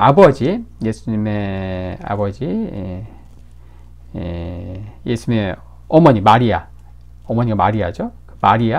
마리아의 부모가 누군가? 바로 아버지가 요아킴, 그리고 엄마가 안나라고 합니다. 안나. 그래서 베데스다 연못 베데스 연못 안에 뭐가 있는가? 성 안나교회가 있어요. 이 성 안나교회 밑에 있는 그 지하 동굴에서 예수님의 어머니 마리아가 태어났다 이렇게 얘기하죠. 안나. 이 안나는 예수님의 그 외할머니입니다. 외할머니. 초대교회 전승과 관련해서 이런 얘기를 하고 있고, 근데 안나와 요아킴 사이에서 자녀가 없었다고 합니다. 자녀가 없었어요. 그래서 마리아가 태어나지 않은 거예요. 한동안. 그리고 요아킴 그 마리아의 아버지, 예수님의 외할아버지가 오랫동안 그 유대 광야에 거기서 수도 생활을 했대요. 그 자리에 성 조지 수도원이 이제 세워지는데, 나중에 이제 아이가 태어날 것이라는 이야기를 듣고 돌아가게 되고, 그때 이제 마리아가 태어났다. 그리고 또 재미난 얘기가 이제 마리아가 이제 평생 이제 이렇게 하나님의 뜻으로 태어난 자녀이기 때문에 4살 때 성전에 바쳐지고 평생 순결사역을 했다고 이렇게 또 이런 또 이야기가 있습니다. 13세에 성전에 바쳐져서 성전에서 바느질로 봉사했다. 바느질. 주로 이제 성전하는 여인들이 뭘 했는가? 대표적으로 이제 성소와 지성소 사이에 그 휘장이 있죠. 그런 것들 바느질을 하는 게 여인들이었는데, 그 여인들은 다 성전에 이제 들어가서 평생 이제 어떤 성적인 금욕 생활을 통해서 평생 순결 세우겠던 여인들이 했던 게 바로 성전 안에서의 바느질이었다. 그리고 근데 나중에 결혼하게 되죠. 근데 이제 예수님이 있고, 예수님 형제들 이야기가 뭐 유다도 나오고 이렇게 몇 명이 나오잖아요. 그래서 예수님 이외에 나머지 형제들이 예수님의 형이냐 동생이냐, 예수님의 동생이면은 마리아가 어때 성령 잉태로 예수님을 낳고 그 이후에 태어난 아이들이 동생이라고 하면은 마리아의 순결세약이 이제 문제가 되죠. 요셉과 마리아의 어떤 그 육체 관계에 의해서 자녀들이 태어나는 것이지만, 근데 또 이런 또 전승들이 있어요. 이게 바르길 픽스너가 하는 얘기인데, 이게 동생이 아니라는 거예요. 바로 예수님의 형이라는 거예요. 형. 그럼 어떻게 연결되는 것인가? 바로 이 마리아가 요셉과 결혼하는데, 요셉은 이미 그때 굉장히 나이 많은 그 호랍이었다는 거예요. 호랍이. 그리고 전처소생의 그 자녀라는 거예요. 전처소생의 자녀들이 있었고, 뭐 그렇게 얘기를 하죠. 그래서 요게 또 조금 말이 되는 게, 예수님이 이제 12살 때 성전 방문할 때는 이제 요셉에 대한 기록이 나오죠. 하지만 예수님이 십자가에 죽으실 때는 요셉에 대한 기록이 전혀 없습니다. 그 마리아만 언급이 돼 있죠. 그리고 예수님이 마리아를 요한에게 맡기죠. 요셉이 살아있었다고 하면은 이제 요셉과 마리아를 요한에게 맡겼겠죠. 그래서 이때 이제 요셉이 나이가 굉장히 많았고, 나이 많은 게 호라비와 이제 결혼을 했고, 그리고 결혼한 조건도 평생 이제 어떤 육체적인 관계 이런 것들 안 하는 조건, 순결세약을 지키는 조건으로 이제 결혼을 했다. 그리고 그때 데리고 왔던 그 전초소생의 아이들. 그러니까 예수님의 입장에서는 형인 거죠, 형. 그래서 예수님의 동생이 아니고 형이다. 뭐 이런 식으로 얘기하면서 마리아의 어떤 순결세약과 관련된 전승 이런 것들을 또 언급하고 있는데, 이거 뭐 그냥 믿거나 말거나, 그냥 성경에 예수님의 사생에 관련된 기록들이 거의 없기 때문에 그런 것들만 평생 성지 이스라엘 살면서 연구했던 학자 바르길 픽스너 이야기를 간략히 또 언급했습니다. 예수님의 탄생일과 인구조사와 관련해서 또 재미있는 이야기가 있죠. 일단 예수님의 탄생, 예수님이 언제 태어나십니까? 예수님의 탄생을 기준으로 어때요? 예수님의 탄생을 기준으로 이때가 이제 주전 BC, Before Christ, 그 이유는 AD, 아미노 도미니, 주님의 시대. 근데 어떻습니까? 예수님의 탄생이 영년에 태어나신 게 아니에요. 영년. 예수님의 탄생. 헤롯이 언제 죽습니까? 주전 4년에 죽잖아요. 주전 4년. 근데 예수님 언제 태어났어요? 헤롯이 죽기 전에 태어나셔야죠. 그래서 주전 6년에서 주전 4년 이쯤에 태어나시는데, 자, 어떻습니까? 자, 그럼 예수님이 주전 6년에 태어났다고 하면 이런 말이 되는 것이죠. 예수님은 주전 6년에 예수님이 태어나신 게 어때요? 주전 6년이면은 말이 안 되잖아요. 주전 0년에 태어나셔야지 말이 되는 건데, 그래서 이게 이제 어떤 그 지금 사용하고 있는 서기력, 요게 이제 처음 출발할 때부터 문제가 있었다. 자, 이게 만들어진 게 당시 로마 수도원장이었던 이제 디오니시우스 엑시구스라고 하는 로마 수도원장이 어때요? 이 당시 이 서기력이 만들어지기 전까지는 당시 디오클레티아누스라고 하는 디오클레티아누스 이 황제가 디아누스 제위한 게 주후 285년입니다. 그러니까 이때를 기점으로 이제 계산했어요. 이때가 0년이에요. 근데 문제는 뭐냐? 이 디오클레티누스가 이 다음 황제가 누구냐? 여러분들이 잘 아시는 바로 콘스탄티누스 황제입니다. 콘스탄티누스. 근데 이때 이 디오클레티누스 황제 때 엄청난 대박해가 있죠. 로마 제국 시대에 기독교에 대한 박해가 총 10번이 있죠. 10번. 제 10대 박해라고 하는데 나중에 초대교회에서 다룰 때 한번 설명을 드리겠습니다. 제 1대 박해가 이제 네로 황제 때, 두 번째가 이제 도미티아누스 쭉쭉 해가지고 내려와가 10번째 박해인 디오클레티누스 박해 때, 이때가 이제 정말 가장 큰 박해였어요. 순교자도 많이 생기고. 근데 이때 이 대박해자의 이름, 이 디오클레티누스가 즉위한 그 해를 기점을 해가지고 그 해를 계산했기 때문에 어때요? 당시 로마 교황이 어때요? 로마의 수도원장에게 부탁해가지고 이 대박해자인 이 디오클레누스의 이름을 영속시키지 않고 우리 주 그리스도의 탄생으로부터 해를 기리기 위해서 이때 이제 서기력이 탄생하는데, 이때 이제 좀 문제가 발생합니다. 몇 년이 빠지고 또 이제 영년이라고 하네. 주전 1년이 있고 서기 원년이 있고 주 1년이 있고 하죠. 0이라는 개념이 또 빠지고, 또 이 옥타르메스 통치기 또 중에서 4년이 또 빠지고 한 4년에서 5년 정도 인터벌이 이제 있게 되면서 예수님이 서기 원년에 딱 태어나셔야지 사실은 서기력이 맞는데, 이게 문제가 생기는 것이다. 뭐 이러한 이유로 이제 서기력이 생겼고, 또 이러한 이유로 현재 서기력이 예수님의 탄생이 정확하게 서기 원년이 아니다. 이런 것들을 이제 뭐 설명하는 것입니다. 자, 그리고 헤롯 통치기 예수님의 탄생 기록이 마태와 누가복음만 기록되어 있다. 마태는 예수님의 탄생이 헤롯 왕의 통치기에 있었던 사건을 분명히 기록하고 있죠. 바로 이 요세푸스라고 하는 사람이 쓴 유대인 고대사에 보면은 헤롯이 죽을 때 어떤 그 간략한 에피소드가 이제 기록되어 있는데, 그 당시에 뭐 일찍이 있었고, 그리고 얼마 그의 6월절에 이제 그 사이에 뭐 그 지나고 나서 헤롯이 죽었다. 이걸 유추해가지고 대략 그 일찍이 있던 해가 주전 4년인 거예요. 이렇게 이제 주전 4년에 헤롯이 죽었구나, 이것을 역사적으로 규명이 된 거고, 그 대략 주전 4년 3월 13일에서 4월 10일 그 해의 6월절을 계산해가지고 요 사이 언저리에 헤롯이 죽습니다. 헤롯이 죽어요. 이때 이 전에 예수님이 태어나시는 것이다. 예수님의 탄생은 바로 헤롯 통치기에 있었고, 헤롯이 죽기 전, 이때 전에 예수님이 태어나신다. 자, 그 다음에 이제 또 예수님의 탄생과 관련해가지고, 동방 박사들이 봤던 이 베들레헴의 별, 어떤 메시아의 별과 관련된 또 수많은 논문들이 있죠. 이게 이제 뭐냐 도대체. 천문학적으로. 혜성이라는 사람도 있고, 혜성, 커밋, 그리고 신성, 노바라고 하는 사람도 있고, 요것에 대해서 최초로 언급했던 사람이 이제 초대 교부 가운데 알렉산드리아 출신의 이 오리겐이라고 하는 또 교부가 또 이 베들레헴, 이 메시아의 별, 동방 박사들이 보고 왔던 이 베들레헴의 별에 대해서 얘기했고, 이걸 이제 오늘날 근대 천문학의 어떤 그 아버지인 케플러 법칙으로 유명한 그 케플러, 폴란드 출신의 이 천문학자 케플러에 의해서 또 아주 또 심도 있게 또 연구된 논문들이 있고 뭐 그렇습니다.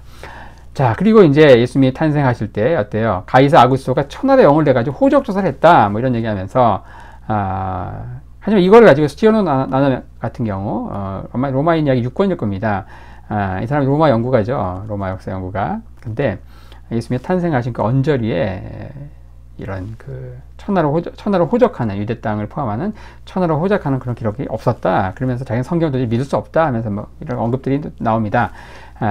또 이런 걸 가지고 이제 주 5세기의 교회 역사가인 오로시우스라고 하는 사람이 이걸 어떻게 설명하고 있는가. 그걸 이제 두 가지 방법으로 얘기하는 것이죠. 그 당시 이제 시리아 지역의 총독 구레뇨, 술피니우스, 키레니우스라고 하는 이 구레뇨가 이제 로마 총독이 이 수리아 지역의 총독이 되는 게 주후 6년에서 주 9년이거든요. 6년에서 9년. 이때 이제 시리아 지역의 총독이 돼요. 근데 이 구레뇨가 이 시리아 지역의 총독일 때 예수님이 태어났는데, 이제 주후 6년이니까 주후 6년에 예수님이 주 6년하고 주 9년 이 사이에 예수님이 태어나셔야 되는데 말이 안 되죠. 예수님은 헤롯이 죽은 게 언제예요? 주전 4년이잖아요. 주전 4년. 그럼 헤롯이 죽기 전에 예수님이 태어나셔야 되니까. 어차피 헤롯이 죽은 해에 예수님이 태어났다고 해도 그러면 이제 이런 식의 말이 되는 거죠. 마리아가 예수님을 이제 헤롯이 죽는 이 주전 4년에 배에 품고 있다가 언제 태어나는가? 태어나는 것은 주 6년 이제 이 구레뇨가 시리아 총독이 되는 주 6년에 태어난다. 그러니까 예수님이 엄마인 마리아 뱃속에 주전 4년부터 주 6년까지 총 10년이 있었다. 이런 식으로 하면서 이제 성경을 조롱하는 많은 또 이제 불신자 지성인들이 성경 공격하는 주로 레파토리입니다. 이런 것들을 이제 푸는 이제 해석들이 이제 아까 말씀드린 그런 학자들 때부터 계속 성경의 난제들 가지고 해석하는 것들이 나오는데, 구레뇨가 이제 수리아 총독으로 2번 왔다고 보는 견해가 있고, 이 본문에 나오는 헬라어 단어를 가지고 해석을 달리하는 견해 뭐 이런 것들이 있는데, 이런 것들에 대한 디테일한 설명은 지금 하고 있는 것은 이제 하루에 끝내는 신약 간통이기 때문에 이런 거 일일이 다 언급하게 되면 하루에 끝낼 수가 없겠죠. 나중에 또 이거 이제 대략적으로 이렇게 서베이하는 좀 축약 버전의 성경 강의이고, 나중에 이제 계속해서 지금 이제 구약하고 있죠. 이제 1년에 끝내는 구약 간통처럼 1년에 끝내는 이제 신약 간통 계속 할 때 그때는 디테일 버전으로 해서 이런 것들 구체로 다룰 텐데, 근데 우리는 그냥 넘어가는 바로 예수님 태어나실 때 가이사 아구스토 옥타비누스가 어떤 천하로 영을 내려 호적하게 했다. 그리고 그 당시에 구레뇨가 시리아 총독이었다. 이렇게 딱 역사적으로 언급하고 있죠. 누가는 의사지 역사가라서 역사적으로 기록하고 있는데, 이게 오늘날 난제인 거예요. 난제. 옥타비누스가 천하로 인구조사 내린 적이 없다 얘기하는 거고, 누가? 바로 이제 시오노 나나미가. 그리고 시리아 총독 이 구레뇨가 언제 총독이었는가? 주 6년에서 주 9년 이때 총독이었는데, 예수님이 태어난 것은 헤롯이 죽기 주전 4년 전이니까 10년의 인터벌이 있는 거. 이걸 어떻게 해석하느냐? 이런 것들을 가지고 좀 성경 역사적으로 또 이런 난제들을 푸는 작업들이 많이 있습니다. 그리고 이제 베들레헴, 나사렛, 그리고 세포리스, 여기 뭔가, 자, 예수님의 사생의 비밀을 푸는 열쇠, 예수님 성경시대 예수님의 본적지. 성경, 오늘날 많이 이사를 다니죠. 근데 성경시대에는 이제 조상 대대로 산 지역, 거기에 이제 살죠. 그래서 본적지 이코로 현주소인 경우가 많죠. 여러분들이 본적지하고 현주소가 같습니까? 이사 엄청나게 하죠. 근데 성경시대는 그렇지 않았다는 거예요. 자, 그런데, 천하로 호적하라 할 때 나사렛에 살던 요셉이 어때요? 본적지인 베들레헴까지 오게 되는 거예요. 5일에서 6일 정도 걸리는 그것도 만삭이 다 된 그 아내를 데리고 오게 되죠. 어떻게 이런 일이 벌어졌는가? 당시엔 다 본적지 있고로 현주소였는데 이게 바로 이제 한번 언급했습니다. 신구약 중간사 할 때 이 마카비 왕조의 아리토블루스라고 하는 이 왕이 1년 통치하죠. 주전 4년에서 주전 103년까지. 주전 104년에서 주전 103년까지 딱 1년 통치하는데 이 사람이 했던 일이 뭔가 갈릴리 지역을 정복했다. 갈릴리. 당시 이방인들에서 완전 이방의 갈릴리로 버려져 있던 그 지역을 정복하고 나서 이 갈릴리 지역에 유대 땅에 많은 이 골수 유대인들, 민족주의자들, 또 종교주의자들을 강제로 이주시키면서 이제 갈릴리 곳곳에 정착촌을 만든다. 그래서 탄생하는 게 이제 나사렛이고, 그 즈음에 요셉의 조상들도 갈릴리로 강제 이주한 것이 아닌가. 그래서 본적지는 베들레헴이지만 예수님이 아버지 요셉 때부터 산 곳은 나사렛인 거죠. 또 호적지 가서, 본적지 가서 이제 인구 호적을 해야 되니까, 그래서 만삭이 다 된 아내를 데리고 베들레헴까지 오게 되는, 뭐 그렇게 하면서 설명을 하게 되죠. 그리고 또 세포리스, 나사렛, 이것은 뭔가 세포리스. 나사렛이 굉장히 작은 마을입니다. 이게 오늘날 이 고고학자로 볼 때 한 인구 한 150에서 200명밖에 살지 않는, 24가정밖에 살지 않는 굉장히 작은 마을인데 거기에서 목수로서, 건축가로서 일거리가 없겠죠. 그럼 어떻게 이제 살았는가? 바로 세포리스를 통해서, 세포리스, 여기 나사렛이죠? 나사렛. 세포리스인데 이 세포리스 여기가 바로 갈릴리 지역의 수도입니다. 수도. 굉장히 큰 도시죠. 헤로드 중년 주전 4년 이때에 세포리스 주도로 갈릴리 지역 사람들이 봉기를 일으켜요. 봉기. 그리고 이 봉기가 이제 당시 시리아 총독인 바루스에서 완전히 다 진압이 되면서 세포리스가 완전히 불탑니다. 불타요. 그리고서 세포리스를 다시 로마식 도시로 재건하는데 이때 이제 엄청나게 많은 이제 건축가들, 목수들이 이제 동원이 됐겠죠. 갈릴리 지역에 있던 모든 목수들이 이제 오는 거예요. 그래서 세포리스 특수, 마치 우리 중동 특수를 누리듯이 나사렛에 작은 마을에 살던 이 요셉, 건축가였던 요셉도 이 세포리스 건축 현장에 이제 참여하셨을 것이다 해가지고 요즘 이제 고고학적으로 세포리스, 히브리어는 찌폴이라고 합니다. 찌폴이, 영어로 얘기하면 이제 세포리스라고 하고, 어쨌든 이 세포리스와 관련된 여기도 이제 성지순례 할 때 많이 찾기도 하고 그렇습니다. 저렇게 하면서 예수님의 사생의 비밀을 푸는 열쇠로서 이런 것들을 또 언급을 했고요. 자, 근데 때가 참에 예수님이 이제 언제 태어나는가? 갈라디아서 4장 4절에 보면은 어떻습니까? 아무 때나 태어나는 게 아니거든요. 때가 참에, 때가 찼다. 그 중요한, 그 때가 차는 조건 가운데 아주 중요한 게 뭔가? 바로 평화예요. 바로 옥타비누스가 가져온 평화. 옥타비누스 이전에 어때요? 바로 카이사르와 폼피우스, 그리고 옥타비누스와 그리고 안토니우스가 서로 막 내전을 벌이고 막 싸움하고, 그럴 때 예수님이 태어나시면 어때요? 그 싸움판에서 돌아가실 수 있는 거예요. 예수님이 태어나시려면. 그리고 복음이 완성되고 사도들이 복음을 전파하려면 평화가 이루어져야 돼요. 평화. 안전하게 여행이 가능해야 돼요. 사도 바울의 전도가 가능한 것도 어때요? 평화가 있었기 때문에. 팍스. 그렇지 않으면 이제 어때요? 육로에서는 산적들, 바다에서는 이제 해적들에 의해서 잡혀가지고 죽을 수밖에 없는 거예요. 바로 로마에 의해서 평화가 왔다. 이게 바로 때가 찼다는 조건 가운데 굉장히 중요한, 언어가 통일이 되고 뭐 그런 것들. 그래도 중요한 게 뭔가 정치적 연합이 돼 있고 이러면서 굉장히 이제 그 언어가 통일되고, 그리고 평화가 있고, 그리고 이제 먹고 살만해지고 이러면서 이제 굉장히 이제 어떤 진리를 찾는 그런 사람들이, 구도자들이 많이 생겼던 거예요. 그래서 기존 어떤 전통 종교들의 권위가 상실이 되고 많은 새로운 신흥 종교들이 이제 막 성행하는 그런 상황에서 바로 기독교 신앙이 이제 이런 상황에서 이제 태어나게 된다. 자, 그리고 이런 상황에서 유대인들이 광범위한 디아스포라가 이루어졌고, 그 유대인들의 그 독특한 삶을 통해서 많은 또 이 로마인들이 왜 저렇게 사는가 막 할례하고, 또 자기들끼리 결혼하고, 막 그 맛있는 돼지고기, 또 새우고기, 새우 깐풍기 이런 거 먹지도 않고 이상한 거예요. 근데 왜 그렇게 하는가? 70년 성경, 바로 이 그리스 말로 번역된 70년 성경을 통해서 유대인들이 왜 저렇게 사는가? 그리고 70년 성경이 당시 진리를 이제 갈구하는 많은 로마 지성인들 서재에 꽂혀있던 베스트셀러였다는 것이죠. 그래서 사도 바울이 사역을 할 때 이미 이들은 생짜배기 아니었다는 거예요. 우리 전도왕인 김기동 목사님 표현에 의하면 고구마 전도왕, 생고구마가 아니고 바로 반쯤 익은 고구마였다는 거예요.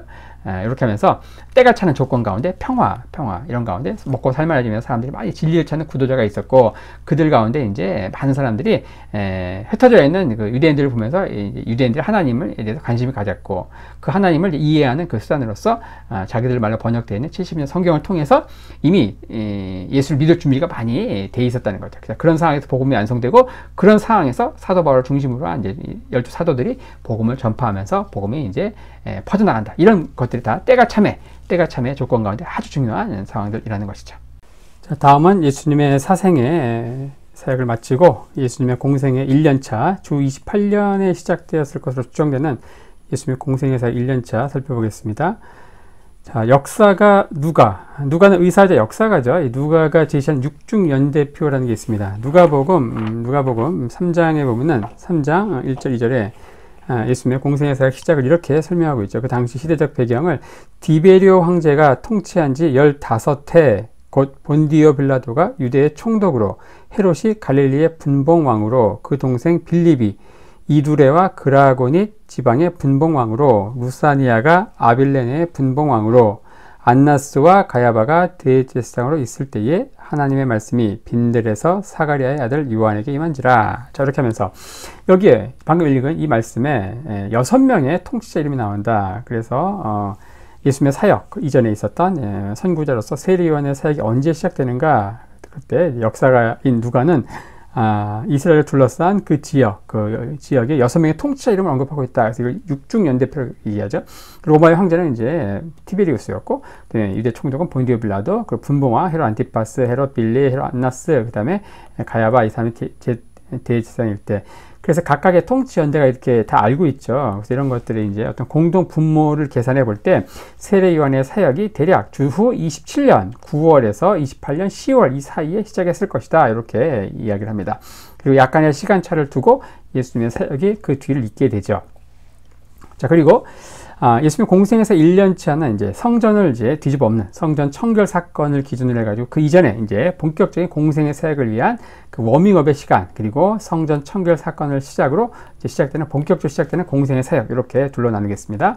자, 먼저 성전 청결 사건 이전에 워밍업의 시간들 간단히 보겠습니다. 자, 이때 세례 요한이 사역을 시작한다. 세례 요한이 어디서 사역을 시작하는가? 바로 물로써 이렇게 세례를 주는 그런 사역들 이야기들이 마태복음과 마가복음, 누가복음 이렇게 찾으셔가지고 편집해서 이 부분을 읽으셔야 되고, 자, 세례 요한이 이제 세례 사역을 한 곳은 어딘가? 요단 건너편 베다니다 이렇게 언급되어 있습니다. 현재 지금 벳 아라바라고 하는 곳인데, 요단 건너편 베다니, 바로 요단강이죠. 요단강.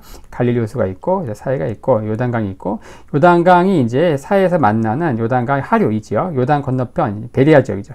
요단 건너편 베다니 이 지역에서 세례 요한이 최초의 사역을 이제 시작한다. 그리고 나서 세례 요한에게 예수님이 세례받으러 내려오시죠. 세례받으신 예수님, 이제 그 이야기가 각각 이제 이렇게 사복음서에 다 언급되어 있네요. 자, 그리고 나서 세례 요한에게 세례 받자마자, 그리고 곧바로 세 가지 시험을 이제 받게 되는데, 그게 이제 요한복음을 제외한 마태, 마가, 누가복음에 이제 기록되어 있습니다.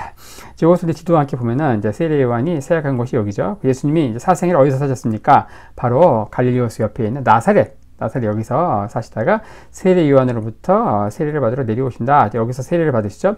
자, 그리고 나서 무슨 일이 벌어지는가? 이제 세 가지 시험 가운데 첫 번째 시험이 뭔가? 바로 유대 광야에서 40일간 금식하실 때 이 돌들로 떡덩이가 되게 하라는 시험이 있죠. 그 유대 광야 어디인가? 바로 이 예루살렘이죠. 예루살렘 그 옆에 이제 여리고가 있죠. 그 예루살렘과 여리고 내려가는 요 사이가 바로 유대 광야거든요. 바로 이 지역 여기에서 널려있는 돌멩이 40일간 금식하시고, 그 돌멩이가 유대인들이 당시 즐겨 먹던 이제 피타빵하고 색깔이 굉장히 비슷합니다. 그래서 하루 이틀만 굶으면 그 돌멩이들이 이제 피타빵처럼 보여요. 떡처럼 보여요. 그래서 굉장한 시험이죠. 옆에서 한 며칠 금식하고 있는 사람들 옆에서 이제 바베큐 파티를 하게 되면 얼마나 이게 시험이 되겠습니까? 이게 또 시험이 될 수 있는 게 뭐예요? 이 돌 가지고 떡으로 만들 수 있는 능력이 있기 때문에 그런 거예요. 우리에겐 시험이 안 됩니다. 우리는 그런 능력이 없기 때문에. 자, 유대 광야에서 40일 금식하시고 돌들로 떡덩이가 되게 하라는 시험이 있고, 자, 그 다음에 거룩한 성, 예루살렘 성전 꼭대기에 또 데리고 가서 뛰어내려라 하는 또 시험이 있고, 자, 그 다음에 이제 천하만국의 영광을 보여주는데, 그 여리고 여기 예수님 시험 받은 시험선이 있습니다. 거기 천하만국의 영광을 보여주고 엎드려 나한테 경배해라 하는 시험. 그래서 세 가지 시험이 한 장소에 있었던 게 아니죠. 하나는 유대 광야에서, 또 하나는 예루살렘에서, 또 하나는 이제 여리고에서 이렇게 각각 벌어졌다. 자, 이렇게 하면서 세례 받으시고 그 다음에 총 3번의 시험을 받으신 이야기가 펼쳐지죠. 자, 그리고 나서 요한이 예수님을 이제 메시아로 증거하는 이야기가 나옵니다. 보라, 세상 죄를 지고 가는 하나님의 어린 양이다. 자, 그렇게 얘기하죠. 그리고 나서 당시 세례 요한을 따르던 제자들이 예수님께 합류합니다. 예수님께서 부르신 초기 제자들은 다 잠시 생업을 포기하고 세례 요한을 따르던, 당시 거의 메시아가 아닐까, 그런 선풍적인 인기를 끌고 있던 그 세례 요한을 따르던 초기 제자들이 유대 지역에서 이제 초기에 부름받는다. 이때 12명을 부른 게 아니고, 이제 이때는 5명. 이 5명의 제자들의 공통점은 전부 세례 요한의 제자들이었다. 요한, 안드레, 베드로, 빌립, 나다나엘, 이 5명의 제자들이 이제 부름받게 된다. 자, 이렇게 하면서 이제 사역이 펼쳐지고요. 자, 유대인들도 세례가 필요한가? 세례. 이 세례라는 게 뭔가? 세례. 이 주의 사함을 얻게 하는 회개의 세례를 이제 세례 요한이 선포하는데, 당시 이방인들이 유대교를 개종을 할 때 이 개종한 이방인들이 하는 3가지 예식이 있습니다. 그게 뭐냐? 할례를 해야 돼. 할례. 이방인들 할례 해야 되겠죠. 유대인들 난지 8일 만에 할례하니까 필요 없죠. 그리고 나서 세례를 하고, 과거 지은 죄를 물세례를 통해서 이제 정결케 하는 의식을 하고, 그 다음에 성전에서 희생 제물을 바치는 의식을 합니다. 유대인들은 이런 것 자체가 필요 없어요. 할례도 필요 없고 세례도 필요 없고 다 필요 없는 거예요. 그런데 세례 요한은 유대인이나 이방인, 유대인들에게 뭐 합니까? 바로 회개의 세례를 받아야 된다. 그래서 당시에는 이방인들이 유대교로 개종하는 그 의식 가운데 들어있던 필수 의식이 세례였고, 유대인들은 이미 유대인이기 때문에 세례가 필요 없었는데, 그 유대인들을 대상으로 세례를 했다는 것은 굉장히 센세이션한 사역이었다. 이걸 이제 기억하실 필요가 있습니다.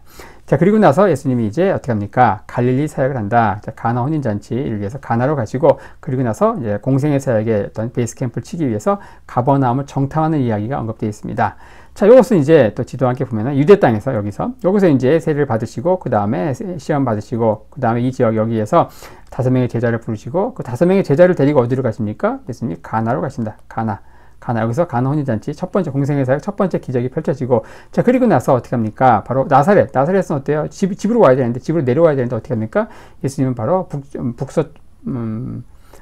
북동쪽으로 이제 가십니다. 가버나움을 가서 이제 요한복음 2장 12절에 보면은 예수님께서 가버나움에 가셔서 여러 날 계시지 아니하더라, 이렇게 간략히 언급되어 있지만, 이게 뭐예요? 바로 나사렛에서 가지 않고 이제 앞으로 공생의 사역을 펼칠 텐데, 바로 이 가버나움 여기를 염두에 주시고 가버나움 지역을 정탐하시는 거예요. 아마도 가버나움 이제 부동산 몇 군데 가셔가지고 이것은 렌트비가 얼마나 하고 뭐 이런 것들도 알아보고 하셨을 겁니다. 자, 가버나움. 자, 그럼 왜 가버나움인가? 나사렛이 아니고 왜 가버나움인가? 이것은 가버나움 자체가 이 국제도로인 해변길이 지나는 길목에 있었다. 굉장히 유명한 지역이다. 해변길이 지나는 길목에 있었기 때문에 여기에는 이제 어떤 그 많은 여행객들도 보이고 많은 장사칠도 모이고 막 그러는 거예요. 예수님이 여기서 이제 바로 나사렛이 아니고 깡촌인, 바로 나사렛이 아니고 국제도시인 이 가버나움에서 사역할 때 하나의 사역이 이제 금방 퍼져나가는 거예요. 그래서 예수님께서 막 데가볼리 수리아 지역까지 가지도 않았는데 이미 거기까지만 소문이 퍼져가지고 거기서 각색 병자들이 막 오고 하는 것들이 바로 이 가버나움에서 사역하셨기 때문에 그렇다. 국제도시. 예수님이 이제 3년간 사역하셨기 때문에 굉장히 열심히 일하신 것도 있지만 굉장히 효율적으로 일하셨다. 그래서 우리도 이제 그런 말이 있잖아요. 큰 인물이 되려면 어디로 가라 그래? 서울로 가야 된다. 서울. 마치 그런 것처럼 가버나움이 바로 그런 곳이었다. 나사렛에서 하게 되면 한 30년 해야 될 사역을 이 가버나움 가면은 3년 만에 공생의 사역을 마칠 수 있는 바로 그런 곳이 바로 가버나움이었다. 그리고 가버나움은 헤롯 안티파스와 헤롯 빌립 영토의 어떤 그 국경이었고, 그래서 국경을 왔다 갔다 하는 그 지역에 누가 있습니까? 바로 세리들이 이제 세금을 받고, 그리고 돈 안 내는 사람들 혼내야 되잖아요. 무력으로. 그래서 백부장이 이제 주둔하고 있었고, 뭐 이런 곳이 바로 가버나움이었다. 그래서 가버나움 여기에 갈릴리 호수죠. 이 상부 요단과 여기를 기점을 해가지고, 이쪽은 누구예요? 바로 헤롯 안티파스 영역이고, 예수님 주로 여기서 사역하시죠. 건너편 여기는 헤롯 빌립의 영역인 거예요. 그래서 이 가버나움 여기는 이제 양 진영의 그 국경에 속하기 때문에 여기를 이제 또 왔다 갔다 하면서 이제 세리들이 이제 세금을 받고, 그리고 세금을 잘 걷기 위해서 백부장이 이제 주둔하고 있었다. 그 백부장이 이제 자기 병든 하인을 이제 고치기 위해서 예수님께 찾아오고, 또 뭐 예수님 직접 가시려고 하니까 말씀만 하시라고, 말씀만. 그래서 예수님께서 이스라엘에서 이만한 믿음을 보지 못했다 하고 이제 백부장의 믿음을 엄청 칭찬하신 이야기도 언급되어 있고, 막 가버나움에서 그렇죠. 저렇게 하면서 이제 이 가나에서 또 가버나움 또 정탐하는 이야기까지 이제 살펴봤고요. 그리고 나서 이제 어떻습니까? 본격적으로 성전 청결 사건이 펼쳐지고, 성전 청결 사건으로 시작된 본격적인 이제 공생의 사역이 이제 펼쳐지죠.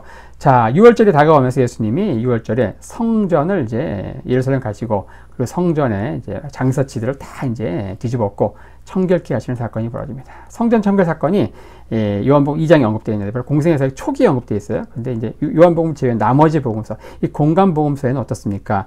예수님이 마지막 해, 예수님이 십자가 죽으시는 그 마지막 공생의 마지막 해에 예루살렘 가셔가지고 막 성전 뒤집어 엎는 이야기가 언급되어 있는데 요한복음 기록에 보면 이제 공생의 사역 초기 6월절에 이제 성전 청결 사건을 하시고 성전을 뒤집어 엎고 이거를 이제 시작으로 이걸 빵빠레로 해서 공생의 사역이 이제 시작되는 것을 알 수 있습니다. 그래서 이제 예수님이 공생의 사역 초기에 그리고 마지막 해에 성전 청결 사건이 벌어지고 아마도 어쩌면 이제 기록은 되어 있지 않지만 이제 해마다 이제 방문할 때마다 성전 뒤집어 엎고 하시는 뭐 연례 행사로서 이제 하셨을 가능성도 있고 그렇습니다. 자, 어찌됐든 성전 청결 사건은 요한복음에는 이제 공생의 사역 초기 거 그리고 나머지 공간복음은 마지막 해 것이 기록되어 있다. 성전을 뒤집어 엎고 많은 이제 표적들이 나타나면서 그러면서 그걸 보고서 누가 찾아옵니까? 당시 바리새인 중에 관원이었던 유대인의 관원이었던 니고데모가 찾아오고 니고데모와 대화하신 예수님. 자, 그리고 나서 어떻습니까? 세리요한이 이제 예수님을 높이는 그는 흥하여야겠고 나는 쇠하여야 하리라. 자기를 따르던 제자들이 다 예수님께 가는 거예요. 자, 이런 상황에서 보통 어떻습니까? 많은 종교 지도자들도 뭘로 무너지는가? 시기심, 질투심으로 무너지는데 이 세리요한의 위대성, 정말 예수님께서 여자가 낳은 자 중에 정말 가장 위대한 자다라고 칭찬하신 게 이런 점인 거죠. 자, 이 성직자들, 이 종교인 성직자들도 극복하지 못하는 죄가 뭔가? 바로 뭐예요? 이 시기심이에요. 나보다 더 능력 있는 종, 나보다 더 사역을 잘하는 종에 대해서 시기 질투하는데 세리요한은 자기를 따르던 제자들, 초기 제자들이 다 예수님께 가고 그리고 또 어때요? 예수님이 세리라는 게 뭐예요? 세리 요한의 어떤 전매 특허 사역이거든요. 그 요한의 이름 자체가 이제 세리 요한이라고 할 정도로 그전에는 세리라는 거 하지 않았어요. 세리 요한을 통해 세리가 시작이 되는데 예수님도 세리라거든요. 예수님도 세리합니다. 그리고 당시 바리새인들이 예수님이 세례 주는 게 세리 요한보다 더 많다는 걸 알고 막 시기하고 막 그러고 벌었잖아요. 그래서 예수님도 초기 사역은 세례 요한처럼 이제 세례를 해요. 그 세례 요한 입장에서 보면 어떻습니까? 자기 제자들 다 뺏어갔죠? 그 자기 사역을 똑같이 흉내내는 거예요. 이걸 볼 때 오늘날 같으면 이제 막 어때요? 서로 막 이단 시비하고 서로 싸우고 막 머리 쥐뜯고 싸우고 할 텐데 세례 요한 어떻게 합니까? 놀라운 선포를 하죠. 그는 흥하여야 하겠고 나는 쇠하여야 하리라. 예수님을 높이는 세례 요한 이야기가 언급되어 있습니다. 그리고 예수님이 유대를 떠나서 갈릴리로 가시는 세례 요한이 세례를 많이 주는 이야기, 요한보다 더 많이 주는 이야기가 바리새인 듣고 막 그냥 시기하니까 예수님이 조용히, 아직은 때가 안 됐잖아요. 이 바리새인들에게 책 잡혀가지고 나중에 십자가에 빨리 돌아가시면 안 되거든요. 공생의 사역이 완성이 돼야 되니까 예수님이 유대를 떠나서 갈릴리로 가시는 이야기. 갈릴리로 갈 때 바로 올라가지 않고 이제 보통은 이제 동편 요단 동쪽으로 해가지고 데가볼리로 돌아가는데 북쪽 사마리아로 직행하는 유대인과 사마리아 사이가 굉장히 좋지 않았는데 그런 이야기들. 그게 이제 사복음서에 다 이렇게 기록이 되어 있습니다. 자, 그리고 나서 이 세례 요한에게서 보이는 어떤 그 선지자 아우라가 있다. 선지자 아우라. 대단한 사람입니다. 세례 요한. 세례 요한이 처음 세례를 베풀었던 여리고 근처 요단강에서의 사역. 거긴 어딘가? 바로 엘리야가 불병거를 타고 회리바람을 타고 이제 하늘로 올라갔던 그 지역이 바로 세례 요한이 초기 사역을 했던, 초기 세례를 베풀었던 지역이고요. 다시 예수님에게 세례를 베풀고 예수님이 또 사역을 하니까, 세례를 베푸는 사역을 하니까 자기는 조용히 비켜줘요. 어디로 가는가? 살렘 근처 에논에서 사역합니다. 살렘 근처. 그곳은 어디인가? 엘리야의 뒤를 잇는 선지자 엘리사의 고향 아벨므홀라입니다. 아벨므홀라. 자, 그래서 지도와 함께 보면은 초기 사역을 했던, 초기 세례를 베풀던 요단 동편 베다니 이 지역은 어떤 곳이다? 바로 엘리야가 회리바람 타고 승천했던 곳이다. 그리고 예수님이 사역을 하시니까, 예수님이 세례를 베풀고 예수님이 이제 이곳에서 세례를 베푸는 사역을 하니까 요한은 어디로 가는가? 바로 북쪽으로 올라간다. 에논과 살렘 근처로 간다. 이 지역이 바로 아벨므홀라 근처인데 바로 여기가 아벨므홀라가 선지자 엘리사가 태어난 곳이다. 그래서 이 세례 요한에게는 구약 성경의 대표적인 선지자 두 명, 바로 엘리야와 엘리사 사역의 어떤 그 그림자, 그 아우라가 강력하게 이제 보인다는 것이죠. 이 세례의 3단계 발전, 이 세례라는 게 이제 우리 세례, 이게 우리 원래 익숙하지만 세례 요한이 이 세례 사역을 할 때 구약 시대에 이 세례라는 게 없었거든요. 근데 이게 거의 예수님이 사역하시기 바로 직전에 그 에세네파가 이제 하루에 2번 그 세례하는 예식을 했고, 아마도 이 에세네파 공동체에서 참여했을 가능성이 높은 이 세례 요한이 거기서 그걸 배워가지고 세례를 베풀었고, 요 세례 의식이 초기 기독교의 세례 의식으로 전파된다. 구약 시대에는 세례라는 게 없었다. 세례. 특별히 없었는데 이게 이제 예수님이 탄생 직전 요 즈음에 SNF를 통해서 그게 이제 세례 요한을 통해서 이게 이제 기독교의 세례 의식으로 점차 발전돼 나가는 세례 3단계 발전 상황을 이제 보고 계십니다. 자, 그리고 나서 예수님이 이제 갈릴리 사역을 하신다. 유대에서 사역을 마치고 이제 사마리아에 거쳐서 통과하시죠. 사마리아를 거쳐서 올라가시는데 사마리아인과 대화하신 예수님 이야기가 요한복음 4장에 언급되어 있고 그리고 나서 갈릴리에 도착하자마자 갈릴리 사역 총괄 어떻게 합니까? 이제 회개하라. 때가 찼고 하나님 나라 가까웠으니 회개하고 복음을 믿으라 하면서 예수님이 이제 갈릴리에서 주로 사역을 하시죠. 그리고 나서 다시 이제 가나에서 또 기적을 베푸시는데 가버나움의 신하 아들을 고쳐주신다. 그래서 가나에서 첫 번째 기적이 뭐였습니까? 바로 성전 청결 사건. 이전에 이 가나에서 포도주 사건이었고, 그 다음에 성전 청결 사건 이후에 갈릴리 올 때 가나 거기서 두 번째 기적이 뭡니까? 바로 가버나움 신하. 가버나움에 있던 그 헤롯 안티파스 궁정에서 섬기는 그 신하의 아들을 고치시는 두 번째 기적이 일어나죠. 그래서 가나에서 첫 번째 기적, 두 번째 기적이 이제 일어난다. 그리고 나서 고향 나사렛으로 가시는데 거기서 배척당합니다. 좀 두 번 배척당하시는데 첫 번 배척당하는 이야기가 나오죠. 회당에서 이제 안식일날 이사야서 61장 말씀을 읽고 바로 이사야서 61장 말씀은 메시아가 오셔서 하시는 그 사역들에 대해 이야기하고 있거든요. 주의 영이 내게 임할 때 나타나는 막 이런 일들. 자, 이때 이제 나사렛 사람들은 어때요? 나사렛 친족들은 목수 요셉 목수 아들인데 그 동생들 다 아는데 그 형들 다 아는데 제가 무슨 메시아야? 그러면서 이제 나사렛 낭떠러지 거기서 막 이렇게 죽이려고 하는 그런 이야기가 언급되어 있습니다. 자, 그러니까 예수님은 이제 이전에 봐두었던 가버나움 거기에 가서 정착을 하시고 그리고 나서 4명의 제자를 부르는 이야기가 또 언급되어 있고 그리고 나서 안식일에 귀신 들린 자를 고쳐주시는 이야기가 마가복음과 누가복음에 기록되어 있다. 자, 그리고 나서 이제 베드로의 장모와 장모를 고쳐주시고 그리고 또 병자들을 고쳐주시고 그리고 나서 갈릴리 지역을 이제 두루두루 여행하시는 이야기가 언급되어 있습니다. 갈릴리 지역을 이제 두루 다니면서 여행하는 이야기. 평소에는 이제 예수님은 가버나움에 정착해 계시다가 그 다음에 이제 두루두루 이제 여행을 하시는데 언제 여행을 하는가? 이제 당시 고대에는 이제 그 포장도로가 아니잖아요. 그래서 비가 오지 않는 건기 그때 여행을 하고 전쟁도 그때 합니다. 그리고 비가 오는 우기 6개월 동안은 어디에 계시는 거예요, 예수님은? 바로 가버나움 여기서 이제 주로 한 곳에서 사역을 하시고 그리고 건기 여름에는 이제 비가 오지 않는 그때에는 바로 이제 두루두루 다니면서 갈릴리 순회 사역을 하셨다.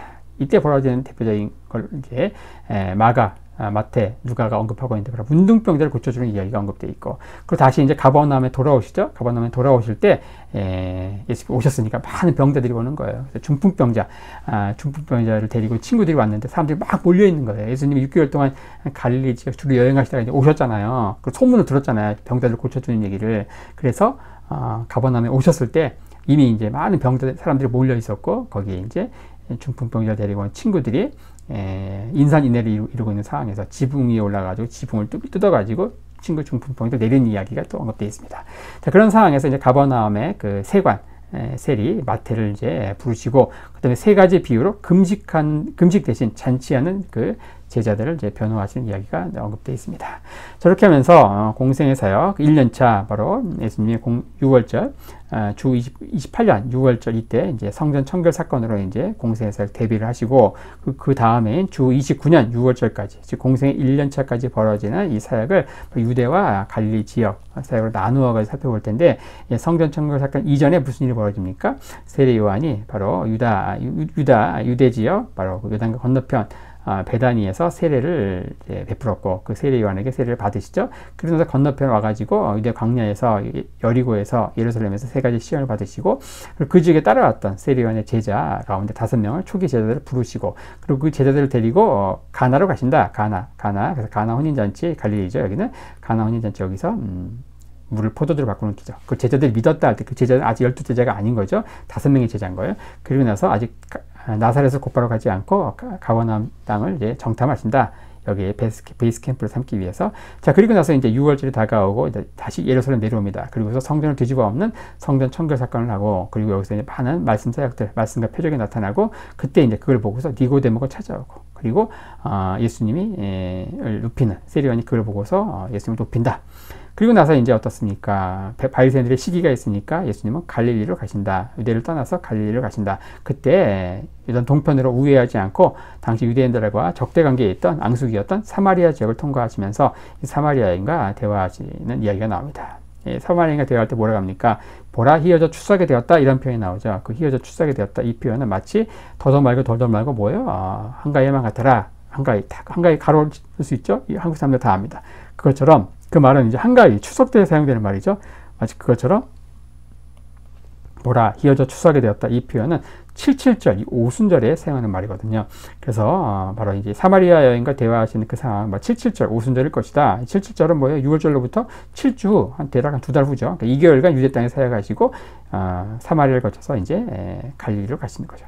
가자마자 갈릴리 처음 가나 거기에서 이제 두 번째 기적, 왕의 신하의 아들을 고치시는 이야기. 그 나사렛 갔는데 나사렛에서 배척당하는 이야기. 그리고 이제 가버나움에 정착한다. 바로 이 즈음에 세례 요한이 바로 체포된다. 세례 요한이 어떻습니까? 바로 그 지역의 통치자, 갈릴리 지역의 통치자인 헤롯 안티파스가 형수인 헤로디아를 취한 것을 보고 그걸 이제 그 음란죄 이런 것들을 지적하다가 결국 체포된다.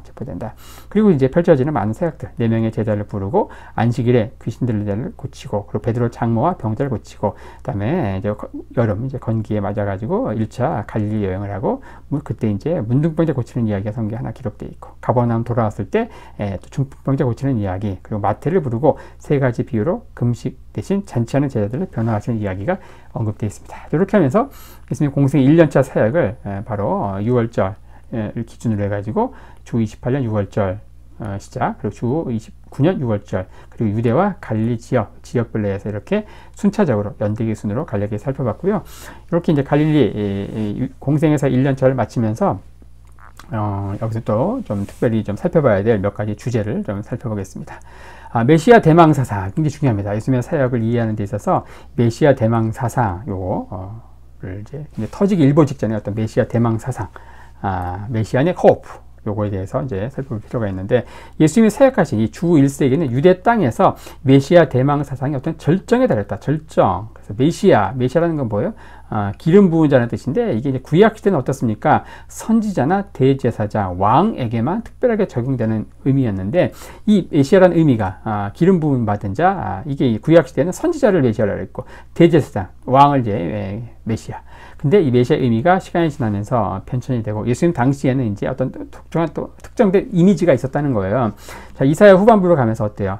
나단 선지자를 통해서 다윗에게 주신 신탁이 있죠. 신탁. 바로 다윗의 등불을 끄지 않는다. 그래서 다윗과 솔로몬 때 왕국이 전성기를 이제 맞지만 곧 분열하죠. 르호보암과 여로보암으로 나뉘어. 결국은 이제 북쪽은 아시리아에, 남쪽은 바벨론에서 멸망하고 나서, 자, 그 이후에 왕국이 멸망한 거예요.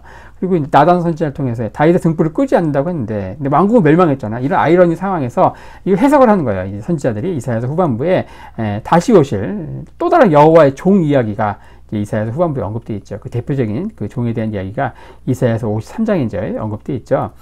그는 실로 우리의 질고를 지고 이렇게 하면서 이제 어떤 그 고난의 종으로서 이런 것들이 언급되어 있습니다.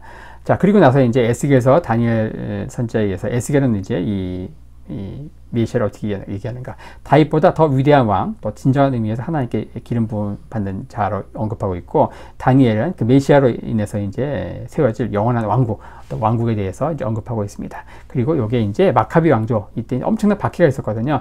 이 안티오쿠스 4세, 적그리스도의 모형인 안티오쿠스 4세에 의해서 유대교 말살 정책이 펼쳐지고, 이때 이제 타오르는 메시아적 소망, 그리고 마카비 독립왕조가 탄생하고, 이때 이제 엄청난 박해 가운데 막 사지가 뜯겨 죽고 막 이런 가운데 이렇게 죽은 사람들이 어떻게 될 것인가? 다시 살아날 것이다. 다시 부활할 것이다. 이 부활 사상이 이 시기에 유례 없이 강조된 시기가 바로 이 마카비 왕조 시기였다.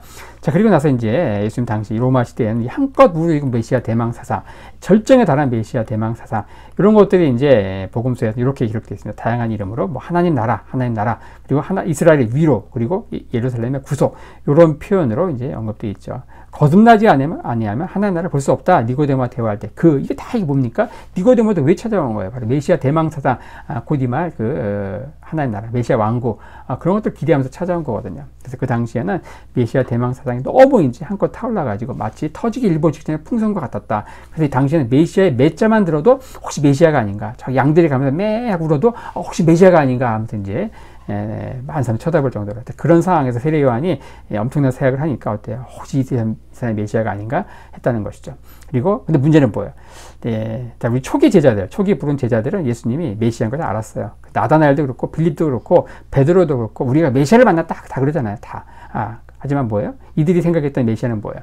이들이 생각했던 메시아는 바로 왕으로서의 메시아죠. 왕, 킹. 다 뒤집어 엎는 이 타락한 이 종교 지도자들 로마 당시 유대 땅을 압제하고 있는 로마를 다 뒤집어 엎고 그러한 그 어떤 왕으로서 킹으로서의 메시아 다윗 왕과 같은 솔로몬과 같은 그런 강력한 왕으로서의 메시아를 기대했지만 그리고 거기서 이제 자기들은 한 자리씩 영의정 좌의정 우의정 한 자리씩 할 생각을 한 거죠.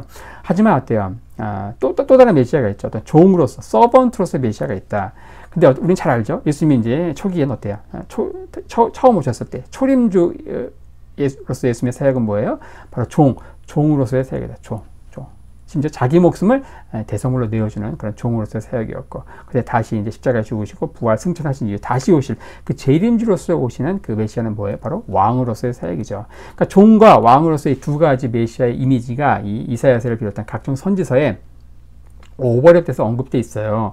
근데 이게 이제 어때요? 이 당시는 너무나 로마의 압제에서 고통받던 시기였기 때문에 종으로서의 메시아에 대한 예언 이런 것들은 다 그 위에 이제 어때 폐기 처분돼 있고 먼지가 수북히 쌓여 있고 오로지 이제 왕으로서의 메시아만 간절히 바라는 예수님을 따르는 초기 12 제자들도 그렇고 심지어 예수님을 높였던 세례 요한까지도 그렇고 이 왕으로서의 메시아 요것만 이제 바라보고 있었기 때문에 나중 보면 이제 언급하겠지만 세례 요한도 나중에 시험이 됩니다. 처음에는 예수님을 높이고 막 그랬지만 나중에 어때요? 처형 직전에 예수님께 사람을 보내가지고 뭐라 합니까? 당신이 메시아가 맞습니까? 오실 이가 당신이 맞습니까?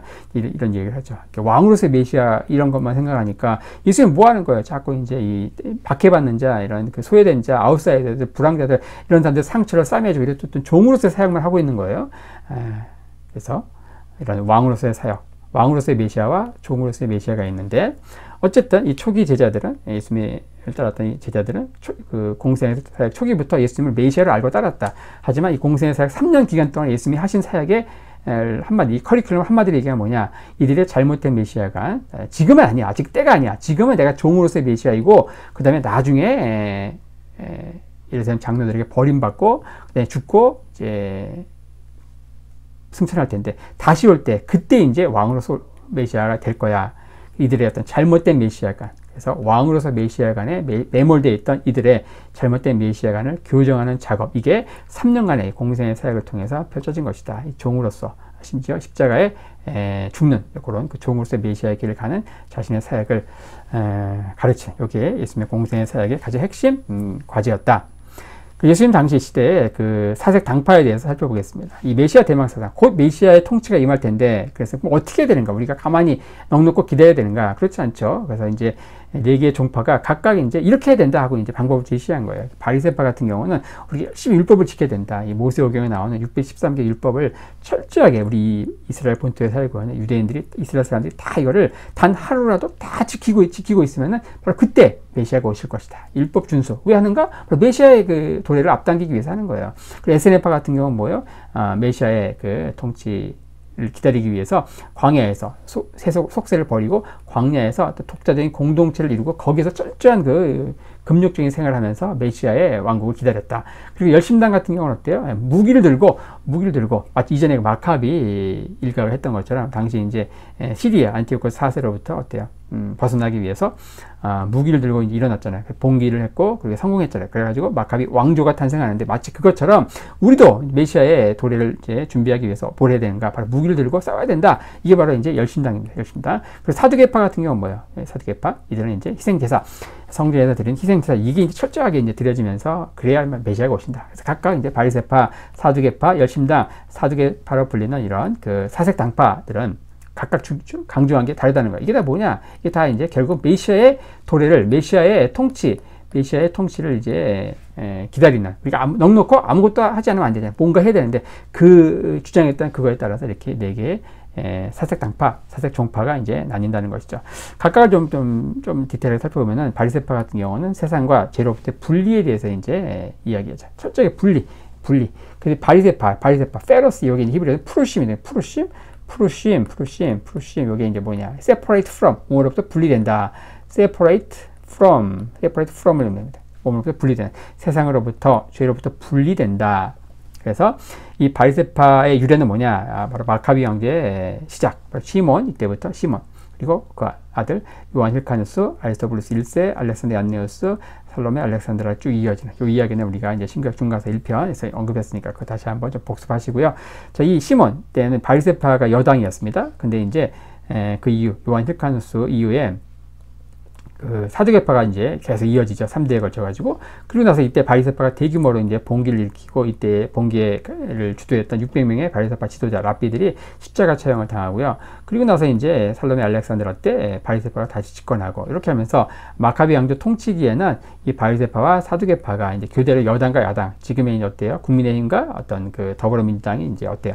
보수와 진보 이렇게 하면서 이제 물과 기름, 좀 태극기보다는 또 촛불부대 이렇게 하듯이 굉장히 물과 기름처럼 섞일 수 없는 아웅다웅 엄청 앙숙이었다, 앙숙. 철저한 진보, 철저한 보수 이렇게 나뉘는 거예요. 자, 이렇게 하면서 이제 살로메 알렉산드라 두 아들 가운데 장남 힐카누스 2세는 바리새파 지지를 얻고 그리고 아리스토블루스 2세의 차남은 사두개파 지지를 얻고 서로 이제 이들이 4년간 싸우는 거예요. 왕제의 난을 펼쳐요. 그리고 나서 이제 로마의 폼피우스 장군이 유대 땅을 이제 그대로 넙죽 먹어버리죠. 그리고 마카비 왕조는 무너지고 그 땅이 뭐가 됩니까? 유대라 불리는 로마의 속주로 편입이 되고 이게 쭉쭉 가가지고 예수님 사역 당시에는 이 지역은 바로 헤롯이 바로 통치하고 있다. 헤롯의 죽고 나서 그 세 아들이 나눠서 통치하고 또 예루살렘 중심한 그 지역은 로마 총독들이 다스리고 막 이렇게 하면서 굉장히 얽히고 복잡하게 얽히게 돌아가는 그런 시기가 바로 예수님의 그 복음 사역이 펼쳐지던 주 1세기였다. 자, 가르침과 강령들을 간략히 보면은요, 이 바리새인 같은 경우는 만인 제사장설, 사두개파 같은 경우는 이제 제사장만이 성경을 해석할 수 있다 얘기했죠. 하지만 모든 이스라엘 사람들은 다 이미 제사장, 하나님 이스라엘 백성 자체를 어떻게 불렀어요? 제사장 백성으로 불렀잖아요. 거룩한 나라 제사장 백성으로 불렀기 때문에 다 거룩하다는 거예요. 이스라엘 사람은 누구나 성경을 해석할 수 있다. 하지만 사두개파 같은 경우는 어때요? 이 제사장들만 성경을 해석할 수 있다 이렇게 보는 것이죠. 이게 이제 오늘날 이제 뭐 루터 같은 경우 만인 제사장, 모든 평신도들이 다 성경을 읽을 수 있고 다 만인 제사장이다 이렇게 얘기하죠. 그래서 종교개혁이 시작됐잖아요. 마치 그거하고 비슷한 게 바리새인들의 사상이다. 그리고 구전율법을 신격화했다. 모세오경을 해석한 이게 이제 구전율법이라고 하는데 요것도 이제 신격화했다. 모세가 시내산에 올라가가지고 모세오경도 받아왔지만 소위 말하는 탈무드로 불리는 이 모세오경의 해석 과 관련된 그런 것들 구전율법이라고 하는데 그것도 이제 모세가 같이 받아왔다. 그것도 굉장히 신격화하는 것들 볼 수 있습니다. 그리고 어떤 신학적인 입장에서 진보성, 그래서 누구나 평신도들도 누구나 다 이렇게 제사장처럼 성경 해석할 수 있다. 굉장히 진보적이죠. 굉장히 진보적입니다. 그 성전에 희생제사 이외에 회당에서 열심히 이제 말씀 공부하는 그 자체도 하나님이 받으신 예배다. 굳이 예를 들어 디아스포라, 바벨론에 있는 유대인들, 예수는 성전까지 올 필요 없다는 거예요. 거기에서 열심히 하나님의 말씀 공부하고 회당에서 공부하면은 그 자체가 예배다. 굉장히 파격적인, 굉장히 신학적인 진보성 이런 것들을 이제 보여주는 게 당시 바리새파였다. 이 예수님과 바리새파가 굉장히 중요합니다. 바리새파에 대한 예수님의 태도는 굉장히 좀 복합적으로 볼 필요가 있는데 예수님은 바리새파를 철저히 배격한 게 아니에요. 이 바리새 뭐라고 얘기하시니까 예수님이 이 바리새인들이 가르치는 건 행하는데 바리새인들이 행하는 것은 너희들이 따라할 필요 없다. 왜냐하면 이들이 가르친 대로 행하지 않는 거거든요. 예수님은 바리새인들의 가르침 자체를 부정한 게 아니고 이 바리새인들이 가르치는 대로 행하지 않는 것, 외식하는 것을 책망하셨죠. 그래서 예수님과 이 바리새파 랍비들 가르침 사이에는 상당한 유사점이 있습니다. 거의 90% 이상 일치해요. 그래서 예수님의 이 말씀 사역을 1세기 당시 바리새인들 그 랍비의 가르침 안에서 해석하는 이런 학문이 따로 있는데 그런 관점에서 볼 때 예수님의 사역과 이 당시 바리새파 랍비들의 사역은 상당히 유사하다. 근데 결정적으로 달랐던 게 뭔가 이거죠. 이 바리새인들은 철저하게 어떤 안식일 그 규례. 그래서 이제 사람이 안식일을 위해서 있는 게 아닌데, 나중에는 이제 안식일을 위해서 사람이 있는 것처럼 막 바뀌는 그런 상황들, 안식일날 병 고치는 이런 것들도 못하게 하고 이런 것들, 그 다음에 이제 죄인들과 어떤 그 식탁교제 이런 것들, 철저하게 죄인들과 이제 구별되는 이런 것들, 예수님은 죄인들과 함께 식사하시고, 그리고 안식일날도 병 고치고 이런 부분을 제외하고 나머지 이런 부분들은 상당히 예수님의 가르침과 바리새인들의 가르침이 일치했다. 그리고 이 바리새인 가운데는 예수님을 따르는 사람들이 꽤 많이 나옵니다. 초기에 니고데모 같은 경우도 바리새인이었죠. 나중에 어때요? 세례요한이 예수님을 죽이려고 하니까 예수님 빨리 피하라고 알려준 사람도 누구예요? 바리새인입니다. 갈릴리 바리새인입니다. 이름은 언급되어 있지 않지만 그 예수님이 죽으셨을 때 자기의 무덤을 자기의 그 가족물에 쓰려고 했던 그 무덤을 준 사람도 누구예요? 아리마데오세요. 이 아리마데오세 역시 바리새인이었죠. 이처럼 바리새인 가운데 예수님을 따르는 거의 제자에 준하는 그런 사람들이 많이 등장을 한다.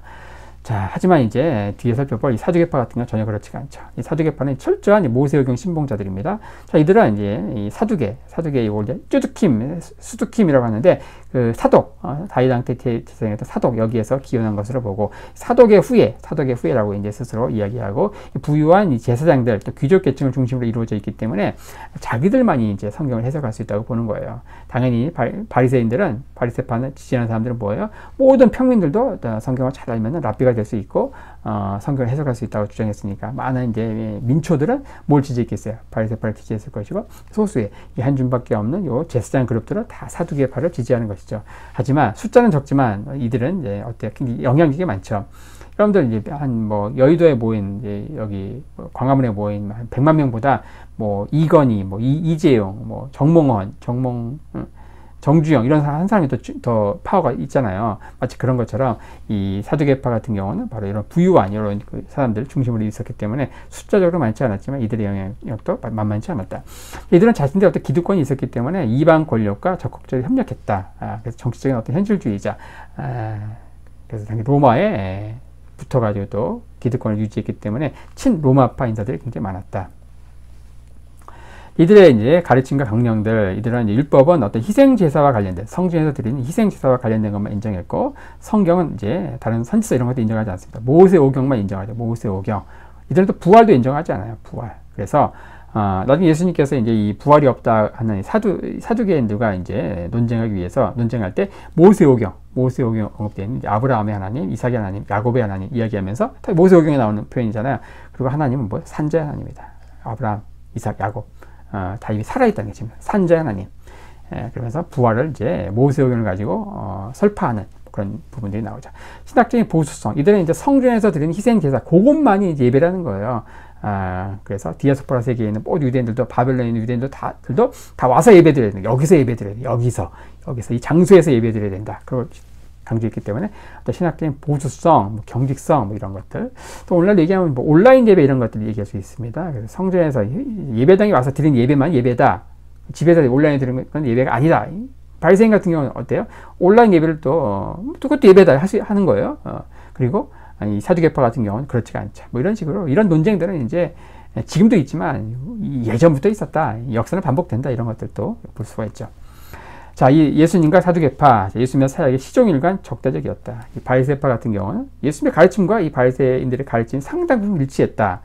예수님은 바리새인들의 가르침 자체를 부정한 게 아니고 그들이 가르치는 대로 행하지 않는 것. 가르치는 건 행해라. 가르치는 것은 좋은데 하지만 그 가르치는 대로 행하지 않는 그들의 외식을 책망하셨다고 하면 그리고 바리새인들 가운데는 상당히 예수님을 따르는 제자들이 많이 나왔지만은 어때요? 이 사두개인 가운데는 시종일관 적대적이었고 실제로 예수님을 십자가에 죽이는 그들도 누구예요? 바로 이 사두개인들이에요. 그 사두개인들의 정점이었던 사람이 누구예요? 가야바요? 안나스라고 하는 대제사장. 그 예수님이 죽으시고 나서 사도들이 사역할 때에도 사도들의 사역을 또 박해했던 사람들도 누구예요? 바로 이 사두개인들입니다. 그 사두개인들은 예수님의 사역, 그리고 그 이후에 펼쳐지는 사도들의 사역에 있어서도 희종일관 적대적으로 대했던 게 바로 사두개인들이다. 그때 언급되는 게 이제 에스네파입니다. 이들은 경건과 금욕으로 이제 강조했고, 이 에스네파 가운데 이 문하임이라는 사람을 이제 언급할 필요가 있습니다. 문하임이 대표적인 에스네파였는데, 에스네파 이들이 이제 이 속세를 버리고 광야에 있었기 때문에, 우리를 얘기하면 무슨 저 지리산에 있는 도사 그런 느낌이에요. 그래서 어떤 예언하는 사람들이 많아요. 예언자들. 근데 문하임이 당시 소년 시절 10대 때 헤롯을 딱 보자마자 뭐라고 하는가? 당신은 유대인의 왕이 될 것이다. 당시 이제 에돔 사람이었던 이 헤롯은 자기가 어떻게 유대인이 혐오하는 그 에돔인인데 어떻게 왕이 되는가? 근데 실제 왕이 됐거든요. 결국. 그래서 나중에 왕이 되자마자 문하임을 찾고 막 그렇게 합니다. 그래서 헤롯이 특별히 이제 이 에스네파는 굉장히 선대하고 막 그랬어요. 자기가 왕이 된다고 이렇게 예언했던 문하임, 에스네파였던 이 문하임 지도자의 영향을 받아가지고 헤롯이 굉장히 34년 철권 통치하는 가운데서도 다른 또 종파와 달리 에세네파 같은 경우는 굉장히 이렇게 우대했던 그런 것들을 볼 수 있죠. 마치 그 조선 그 건국했던 그 이성계가 어떻습니까? 무학대사를 이렇게 선대하는 뭐 그런 거 많이 비슷하죠. 자, 그리고 이 에세네파의 강령들 어때요? 4개의 계급으로 나누어 가지고 원시 공산사회 완전히 이제 재산을 다 바쳐야 돼요. 재산 다 헌납하고 사회 재산을 인정하지 않았고, 그리고 이들은 어때? 임박한 종말신화, 곧 이제 세상 종말이 온다. 그리고 세상을 어때요? 딱 둘로 나누는 거예요. 철저한 이원론, 빛의 자녀와 어둠의 자식들, 그리고 자기네 공동체에 속해 있는 자신들만이 뭐예요? 빛의 자녀예요. 그리고 그 공동체 밖에 있는 그 세계는 뭐 다 심판받는다는 거예요. 그 성전에서 드려진 희생제사를 다 부정합니다. 그 자기들끼리 이제 희생제사를 드렸다. 왜냐? 그 성전에서 드리는 희생제사, 거기를 이제 집도하는 그 대제사장이 전부 이제 타락했잖아요. 그들이 뭐예요? 사독계열에 속한 정통 제사장들이 아니에요. 전부 뭐예요? 이 헤롯이 임명한 다 이제 뭐예요? 성직 매매를 통해서 뇌물 주고 이제 그 제사장들이 산 정통성이 없는 그들에 의해서 드려진 희생제이기 때문에 그걸 다 부정하는 거예요. 그리고 자기들이 모여가지고 자기들이 자체적으로 희생제를 드렸다.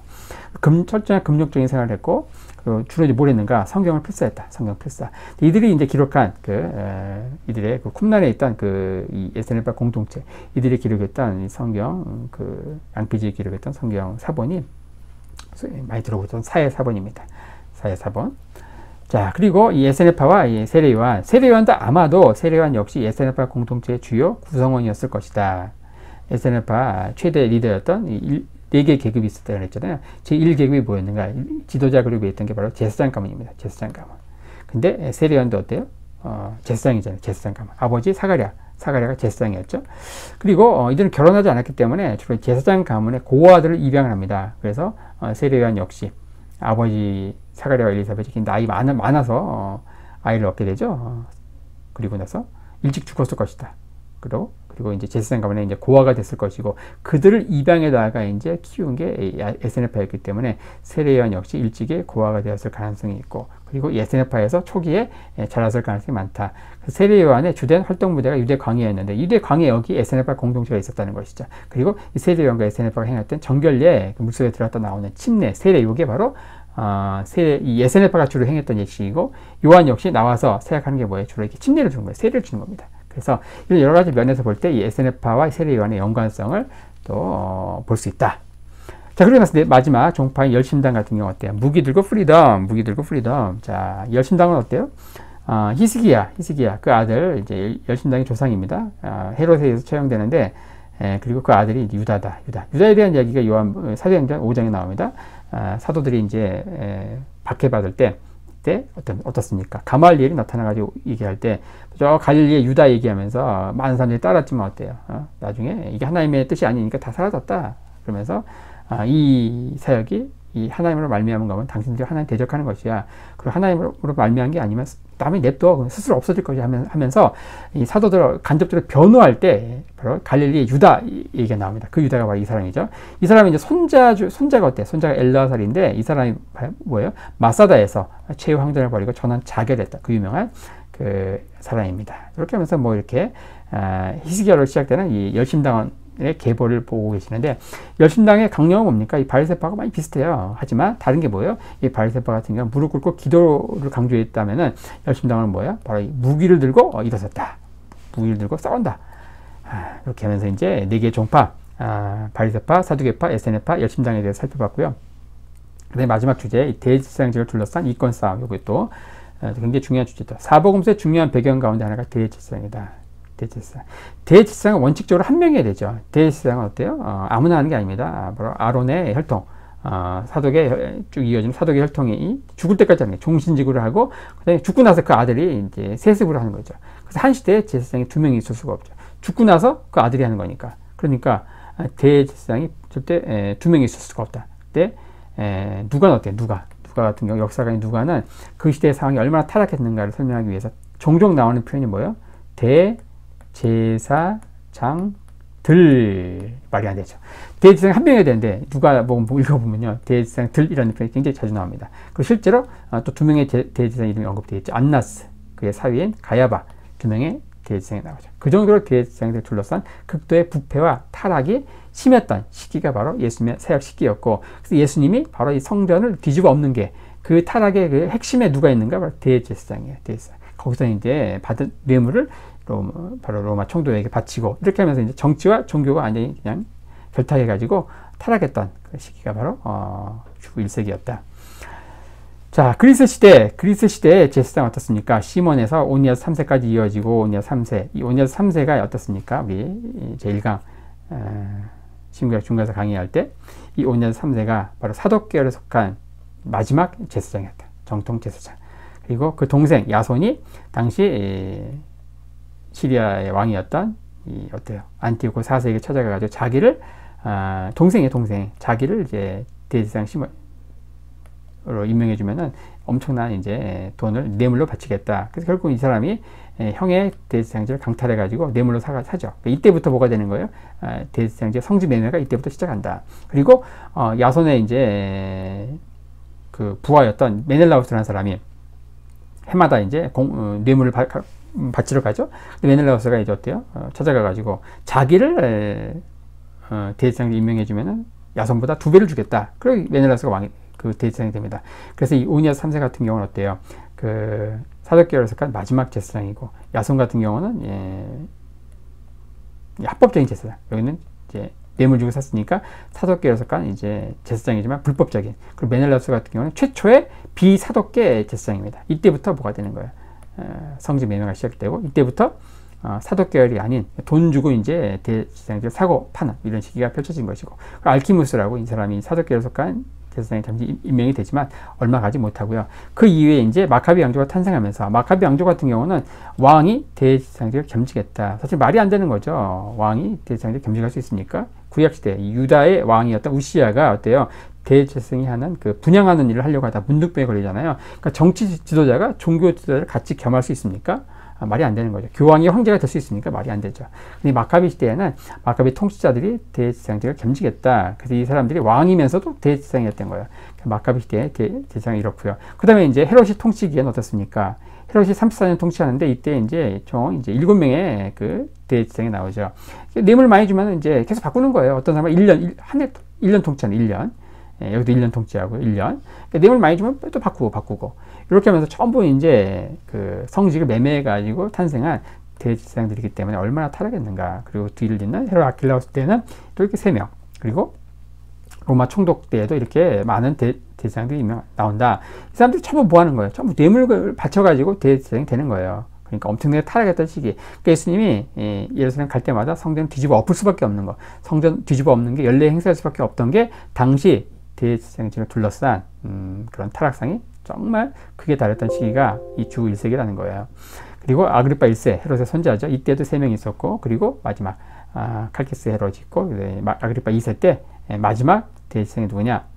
비나스죠. 비나스. 주 70년 예루살렘 성전이 파괴될 때 그때 마지막 대제사장이 비나스였다. 이렇게 많은 대제사장들이 있었지만 그중에 4개의 가문이 다 골라가면서 해먹는데, 우리나라 마치 조선 후기에 어땠습니까? 이 몇 개의 가문이 세도 정치를 하잖아요. 안동 김씨, 풍양 조씨 몇 개 있습니다. 마치 그런 것처럼 4개의 가문이 다 해먹어요. 그 중에 4개의 가문 가운데서 가장 잘 나갔던 게 어딘가? 바로 안나스 가문입니다. 안나스. 이 안나스 가문은 어때요? 안나스 자신도 이제 대제사장을 했지만 그 4명의 아들이 또 해먹었고, 또 한 명의 사위, 그 큰 가야바죠. 이 가야바가 예수님을 이제 십자가에 죽이는 거죠. 한 명의 손자. 이 안나스 집안이 이제 가장 잘 나갔던, 우리 조선 후기를 얘기하면 또 안동 김씨에 해당하던 가문이 바로 안나스 가문이었다. 그러니까 예수님이 어떤 그 뒤집어 엎는, 성전을 뒤집어 엎는 그건 어때요? 당시 나는 새도 떨어뜨린다고 하는 새도 정치가였던 안동 김씨, 마치 그 안나스 가문의 혈혈단지 홀로 맞서는, 이건 사실 목이 2-3개 있으면 할 수 있지만 좀 예수님은 이렇게 하면서 그냥 그 공생에서 3년까지 갈 것도 없죠. 초기에 그냥 목이 떨어질 수도 있는 그런 살떨리는 상황에서 사역을 하신 거예요. 그럼 엄청난 어마무시한 사역을 하신 게 바로 성전 청결 사건이다. 이렇게 이해하시면 되겠습니다. 이렇게 하면서 예수님의 사생애와 공생 1년차로 이어지는 사복음서의 시간들을 살펴봤습니다.